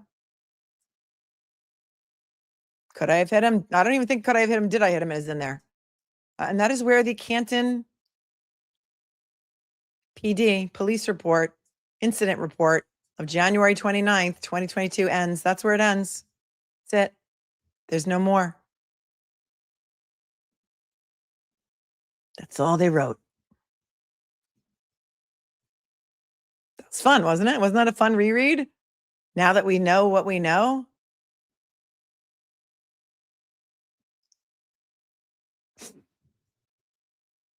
On top it says, motion to name the yacht be Yachtin. Thank you for your super chat. And Gigi Love 11 sends a super sticker from Canada. Thank you so very much for tuning in from Canada. Sloth Life has been here for 7 months and says, happy 7 months to you and the best cupcakes. Thank you so much. Sue R says, you are making me laugh so much today. I love you. I love you guys more because you're as interested in this stuff as I am. Miss Jessica, that's it. Yacht today, Satan. Yacht today, Satan. Well done, girl. Well done.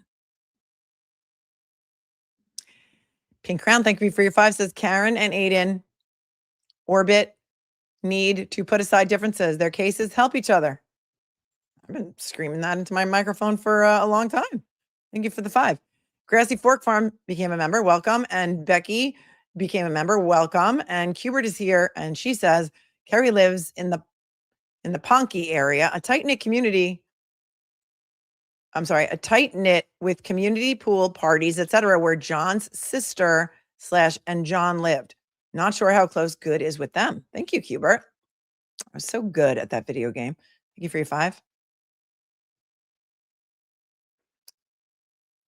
Laura says, I may have missed it, but I was wondering how Aiden would be indicted for a wrongful death. He wasn't there. Well, no, he's not going to be indicted for wrongful death. The House defendants want to sue him for defamation and for conspiracy to intimidate them and defamation. And it's not wrongful death, but thank you for your 5. Sorry if that was unclear.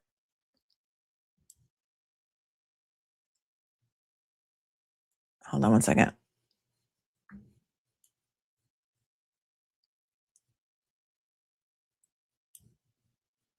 Thank you, Peaches, for gifting a membership. You're awesome. And thank you to Angela Sanders Books for gifting 5 memberships. Thank you so much.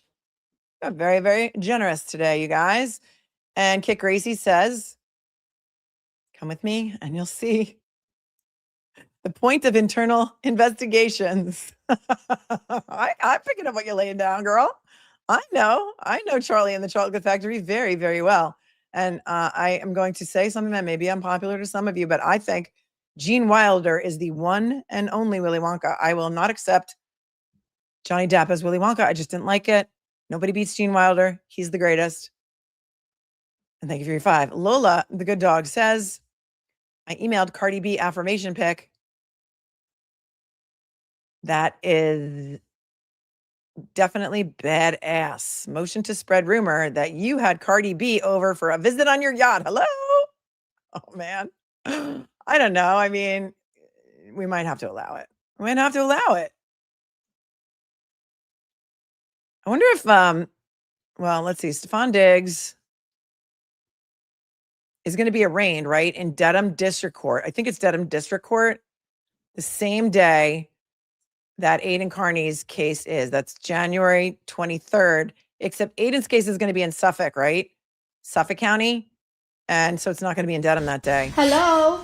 Hello, I'm here. Man, that trial was so funny. Thank you very much, Lola.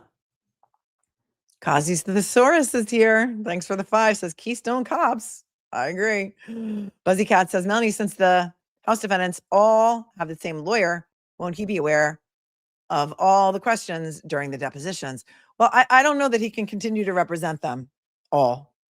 He may have been hired, like I said, as just to do that removal to federal court. I don't see how he could possibly represent all of them. I don't see it. If any attorney out there can tell me how it's not a conflict for one attorney to represent all 5 House defendants with differing interests, please enlighten me.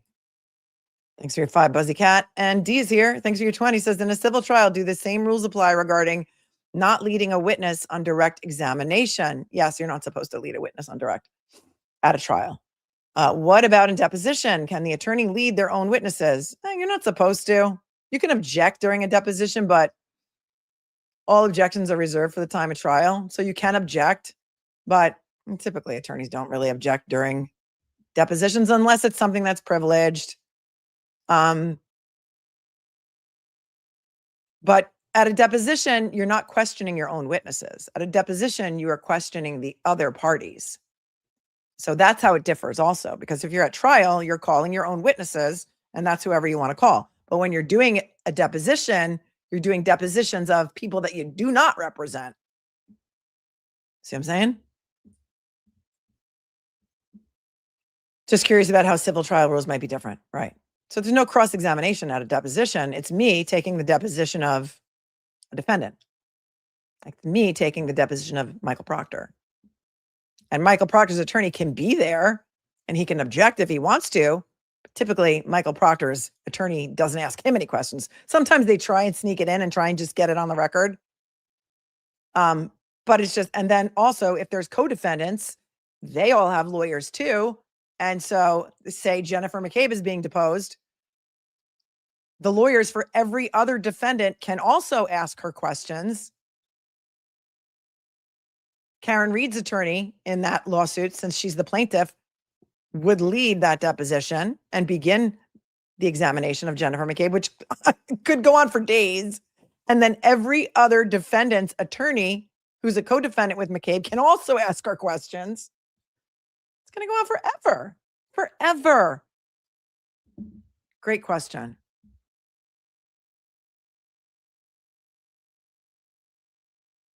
And so how could the same attorney represent Brian Albert, Nicole Albert, Jen McCabe, Matt McCabe, and Brian Higgins? And then what? They're just going to not question Jennifer McCabe? In how is that zealously representing Brian Higgins? You know what I'm saying? Because they all swore that his plow was parked outside that house. His Jeep was parked right in front of the mailbox. And he was like, no, or whatever. There's differing. That's just one example of differing stories, right? Of the different stories that each defendant's going to give. And so there's no way that one attorney can represent them all. It would be malpractice up the wazoo. Jenny says, I just realized I was gifted a membership. So thankful. Oh, it wasn't me. So whoever gifted it to you, welcome. Robin is here and says, my dad looked like Gene Wilder in the 70s. Okay. Ice grown up on boats, Bayliners in Tahoe, and a 42 sailboat in the Oakland Yacht Club. It was our condo for San Francisco. I'm a total yachty. All right. Yachty, yachty, yachty. I'll allow it. Oh, please. Some other things I wanted to show you guys. Hang on.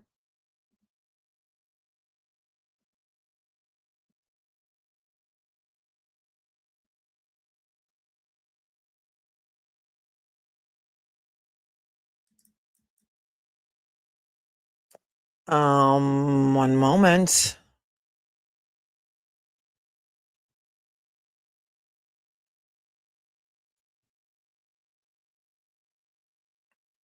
Everyone telling me that the hearing's been rescheduled, which I was on right away.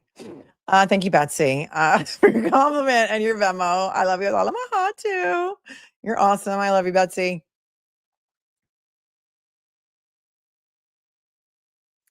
Just take a look, shall we?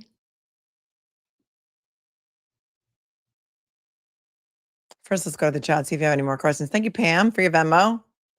You're a sweetheart. Not even a question. And let us all rejoice that the Karen Reed Lifetime movie will be premiering on Saturday, this coming Saturday, January 10th. And if you haven't seen the trailer, let's take a look at the trailer, shall we?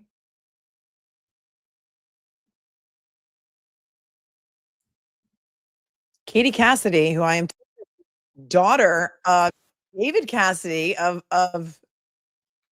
Partridge Family fame, is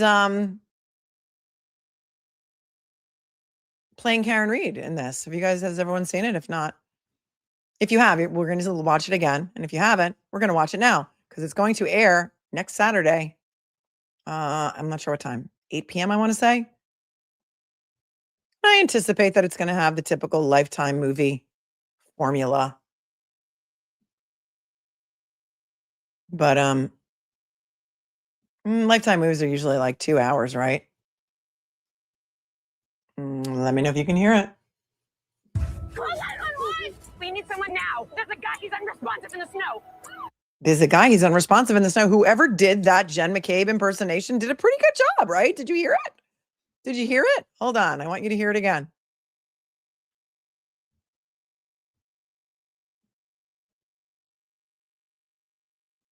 Call 911! We need someone now. There's a guy, he's unresponsive in the snow.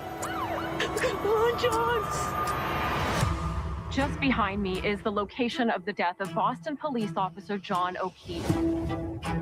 Karen Reed, you have the right to remain silent. I loved this man. I don't know. Something about this shot of her in the cell, sitting up with the perfect posture with, I mean, let's just face it, much bigger boobs than Karen has. It just rubs me I don't know. Let me just show you, right? You have the right to remain silent. Look, I don't know. That's just weird to me that Karen Reed would never sit like that. She's not one of those girls, but I just like this shot. Just really, is it just me? Is it weird? We can't have a watch party because I can't broadcast it because they'll strike me on copyright, but we can all watch it on Saturday night and then talk about it the next day. That's what we should do. I mean, this is wild, right? It's just, okay, whatever. I'm sorry, I'll take it back. And there's blood on her face. So it seems so far true. I mean, a little bit accurate, but we'll see. Hang on. Call 911! We need someone now. There's a guy, he's unresponsive in the snow. Oh, John. Just behind me is the location of the death of Boston police officer John O'Keefe. Wait a minute. What? Hold on a second. Did they just show a piece of red taillight in the snow behind the ambulance? Hold on a second. Hold on. Oh, John. Just behind me is the location of the Stop. Stop. Is that a piece of red taillight? No way. Because they did not find any red taillight until the nighttime in the dark. I mean, it's dark here too, but. the death of Boston police officer John O'Keefe. Karen Reed, you have the right to remain silent. I loved this man. Karen, did you kill John O'Keefe? Karen Reed had nothing to do with it. It just feels like this whole town is turning on me. Okay, stop. She Stop. got We have drunk. we're going to have to critique this, okay? This is supposed to be, I think this is supposed to be Alan Jackson on the right. And on the left, I think that's supposed to be David Unetti. No resemblance whatsoever. And I mean, they are both far more well-dressed than these actors, but hang on. They do have John O'Keefe's hoodie right so far, and maybe the baseball hat. So they're trying to be true. They're trying to show some authenticity here. Let's see. Karen, did you kill John O'Keefe? Karen Reed had nothing to do with it. Karen Reed had nothing to do with it. Could you imagine Alan Jackson going, Karen Reed had nothing to do with it? Oh no, sir. Oh no, sir. Did you do any research? Did you watch any of the trial footage? When you were trying to get into character? Oh man. Kitty Cassidy is beautiful. She does. She looks great as Karen. I'm just saying that, like, her posture. I mean, I guess they got the Veronica Beard suit right here, but let's continue. It just feels like this whole town. I guess it just feels like this whole town is against me. So I'm not sure if this is supposed to be her parents. Because, I mean, the resemblance is more to her parents than Mr. O'Keefe and Mrs. O'Keefe. But then there's other family members here too. So it seems to me like it's probably the O'Keefe house and the O'Keefe kitchen at One Meadows, but I'm not really sure. It's turning on me. Wait, but then she's hugging what I think is her dad. Hold on. Nothing to do with it. Wait, It just feels like this whole town is turning on me. and he's in a different shirt. Okay. She got drunk, she hit him, she left him to die. That's supposed to be Hank Brennan. she got drunk. She hit him. She got drunk. She hit him. She left him to die. On me. She got drunk, she hit him, she left him to die. That's Hank Brennan. I don't think it's Lally. I think this must be trial number 2. I don't know. You think it's Lally? I mean, it seems like something more that, I don't know if it's going to go through 2 trials or just 1 trial. Let's say. They all have their minds made up. We're trying to fit the evidence to the narrative there. Was that supposed to be Trooper Paul? Wait. She left him to die. Okay, maybe it's Lally, maybe it's Brennan. I haven't decided yet. We're going to have to watch. And then here's the people outside with the Justice for John O'Keefe posters. But nobody's dressed in pink. These people are dressed in blue. And so that's confusing me. Because there's Justice and there's a John O'Keefe picture with a heart and then a Karen Reed picture. But all those people are dressed in blue. And so I'm going to have a lot of problems with the continuity on this. They all have their minds made Is up. that, wait, okay. Damn it. She got drunk, she hit All right, him, is that supposed to be she left Trooper him to Paul die. or Proctor? They all have their This one. Because they're all bald, so it's hard. Who do you think that's supposed to be?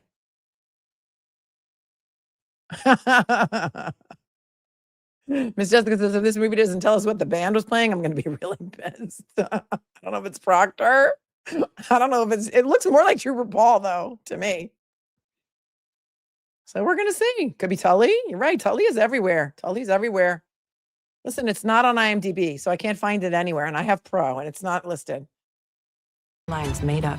You're trying to fit the evidence to the narrative they already decided on. And then that's the war room. Okay, so maybe that's Yannetti. And just go back a little teeny weeny bit. Scrub, scrub, scrub. Okay, so this is obviously the war room, right?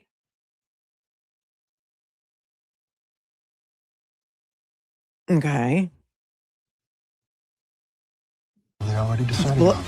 It's Bold Man Blues Clues. Yeah, giant pieces of taillight. Giant pieces of taillight that nobody saw them. Outrageous. She did not run him over. Wait, that's supposed to be Turtle Boy, I know. It's like, that's ridiculous. Did they try? I think they tried to find an actor who actually looked like a turtle. Like, I don't know who was in charge of casting, but hold on. Okay, wait. Run him over. There. They tried to find an actor who looked kind of like a turtle. Because Turtle Boy's not that, he's not skinny like that. I'm not saying anything. It's just totally not his body type. That guy looks tall and lanky. And we know Aiden, that looks nothing like him. That looks like Kevin Lenahan. That looks more like Kevin Lenahan than it looks like Aiden. So let's hear what he's saying so that we can, I'm assuming that's supposed to be Aiden. Over. Run him over. Not run him over. She did not run him over. She did not run him over, so it's probably supposed to be Aiden. And then there's Free Karen Reed and all the Free Karen Reed posters and everything, but nobody's wearing pink. Oh man, why didn't they hire me to consult on this show? Oh wait, there's some pink. There's some pink. Okay, pink pom poms, a pink bullhorn. But whoever made these shirts in wardrobe, not so good. It's like I was the only suspect. They got the little teeny weeny courtroom right. They don't have that ugly green curtain, so it must be trial number 1. Oh, let's see who's playing Judge Cannoni. Hold on. And they got like the jury box right, and they got the family glaring at Karen right, and the way the prosecutor's bench is attached to the judge's bench, which is so wild to anybody who doesn't practice in Massachusetts. Oh, look, they got Judge Cannoni's hair is on point. Hair on point. But that's not our Nancy court reporter. This must be trial number 2. I don't know who's on the stand here, but it looks like it could be Higgins, which also would not track because Higgins didn't testify in trial number 2. And neither did Matt McCabe, and it could look like either one of them. We're going to be like picking this apart like you have no idea.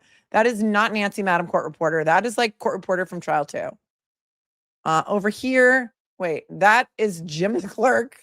I can only see it from far away, but there was no prosecutor who had gray hair, no female with gray hair on the prosecution team. So I don't know what that's supposed to be all about.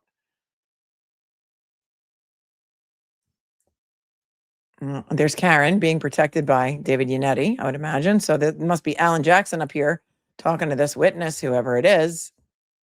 Where's the fan? I don't see a fan.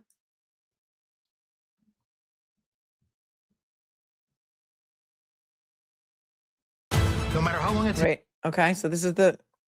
Here's somebody who very oddly looks a little tiny bit like Mark Betterow sitting behind. I mean, if you looked really quickly, this guy's a little chubbier than Mark Betterow, but did they try and do that?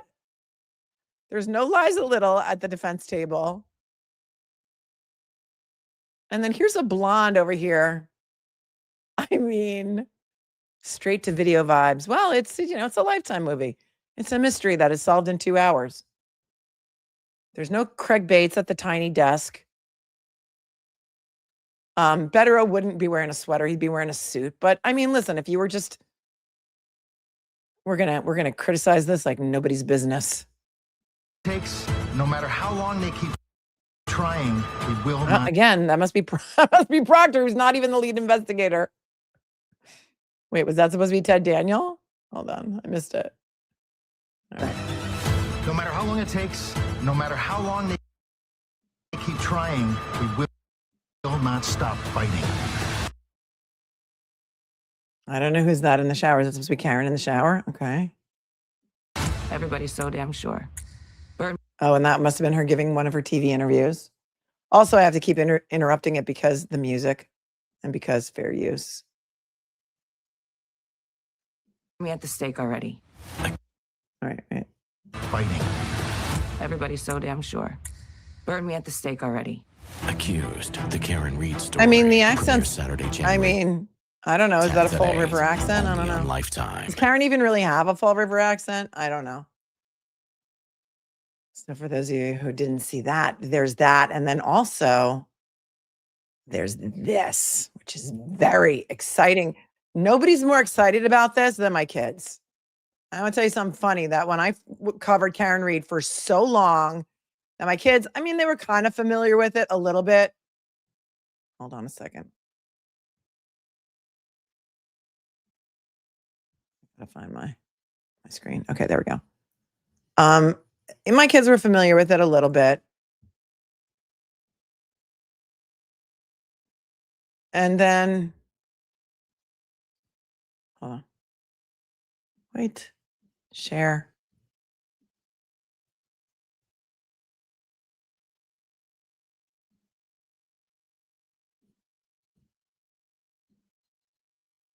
But when Rotten Mango covered Karen Reed, that's when they really got into it.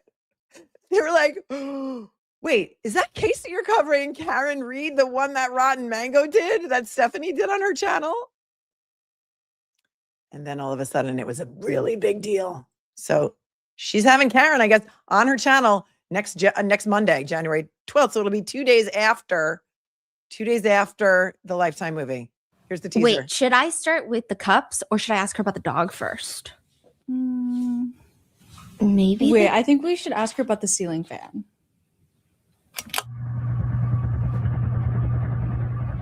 Rotten Mango. She's got 6 million subs. And that's her teaser. And it's got to be. Wait, should I start with the cups or should I ask her about the dog first?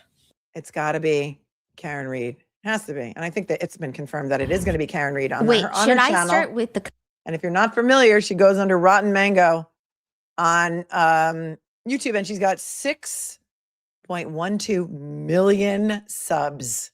6.12 million subs. Oh, wait, here you go.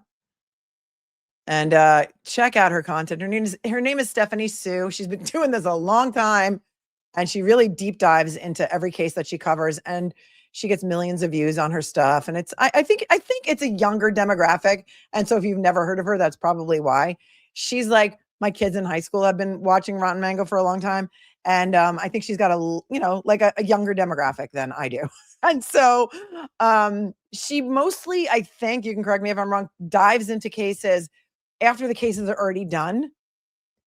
And she does an amazing job. And she's older than she looks. And she covered Karen Reed and she did a really good job on it. I just don't remember if she was pro Karen Reed or not. Do you guys remember? Or if she was very like down the middle? But it seems that Karen's going to be on her channel next Monday, the 12th, which is very exciting.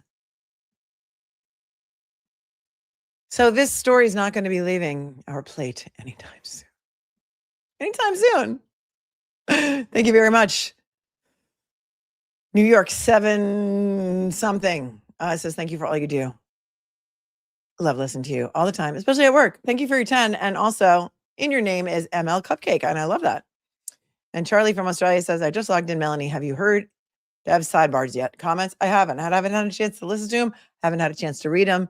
And the trouble with reading them is that it is not just the sidebars that is in the transcripts. It is the entire trial transcripts, days of trials. I haven't been able to listen to Emily C's podcast or Emily C's shows doing them. And I think somebody else did them too, but it's like an AI voice reading and I can't do that. I like to read them for myself. But I will when I get to it. When I get to it, I will. And I will cover it also. It's just a lot of work. It's a lot of prep work. So props to Emily C for doing it with Corey Hopkins in costumes and everything. And everything. All right. That is all for now. Thank you for hanging out with me today. Thank you to the moderators for doing the Lord's work and keeping it classy as well as we could today. Anyway, I don't know. I have to go back and read the chat because I was reading to you so much today. I didn't get a chance to read the chat. Also, sorry the hearing got adjourned, but at least we had some other really good content to talk about. And also, make sure you do all the things that YouTube likes. Please subscribe. It's free. Make sure you're still subscribed because YouTube's been having issues where people are blocked. And there's a Lindsay Clancy hearing at what time? At what time? Maybe we'll have to do it on replay. It's designed where you can control F and it will jump to the sidebars. Can somebody bullet point it for me? Like, tell me the interesting ones that you want me to cover. Billy Bush listened to the sidebars. All right. You guys giving me more homework to do? I love you. I love you. Do everything that YouTube likes. Please just smash the like button. Comment respectfully. It helps the algorithm. Make sure you subscribe. Tell your friends to subscribe. Share this stream out. Be nice to each other. Be kind. And oh, thank you. My yacht registration. Thank you so much. I think I started my channel in July 2023. Yes, you're right. Look at you. New York, 7/2023. Say ML Cupcake. That's amazing. My yacht registration. I'm picking up what you're laying down because you guys are wicked funny and wicked smart. Thank you for your 10. And also, Mrs. Bouquet, thank you so much for your super chat. And hello to Harrison if he's watching. A big hello to your boy. All right. Who listened to me? Who did? Billy Bush? All right, you guys. I'm starving and it's been a long 3 hours and 47 minutes, but I love you with all my heart. If I don't see you soon, I'm going to die. Make sure you have notifications set, you hit the like button, you subscribe, you share the stream out, and do all of the things that YouTube likes so that we can continue this fabulous ride that we're on. All right, you guys, I love you. I'll talk to you. Oh, he stopped drinking? Oh, I have to call him. I'll call him. Thanks. Love you guys. Peace out. See you soon. Bye.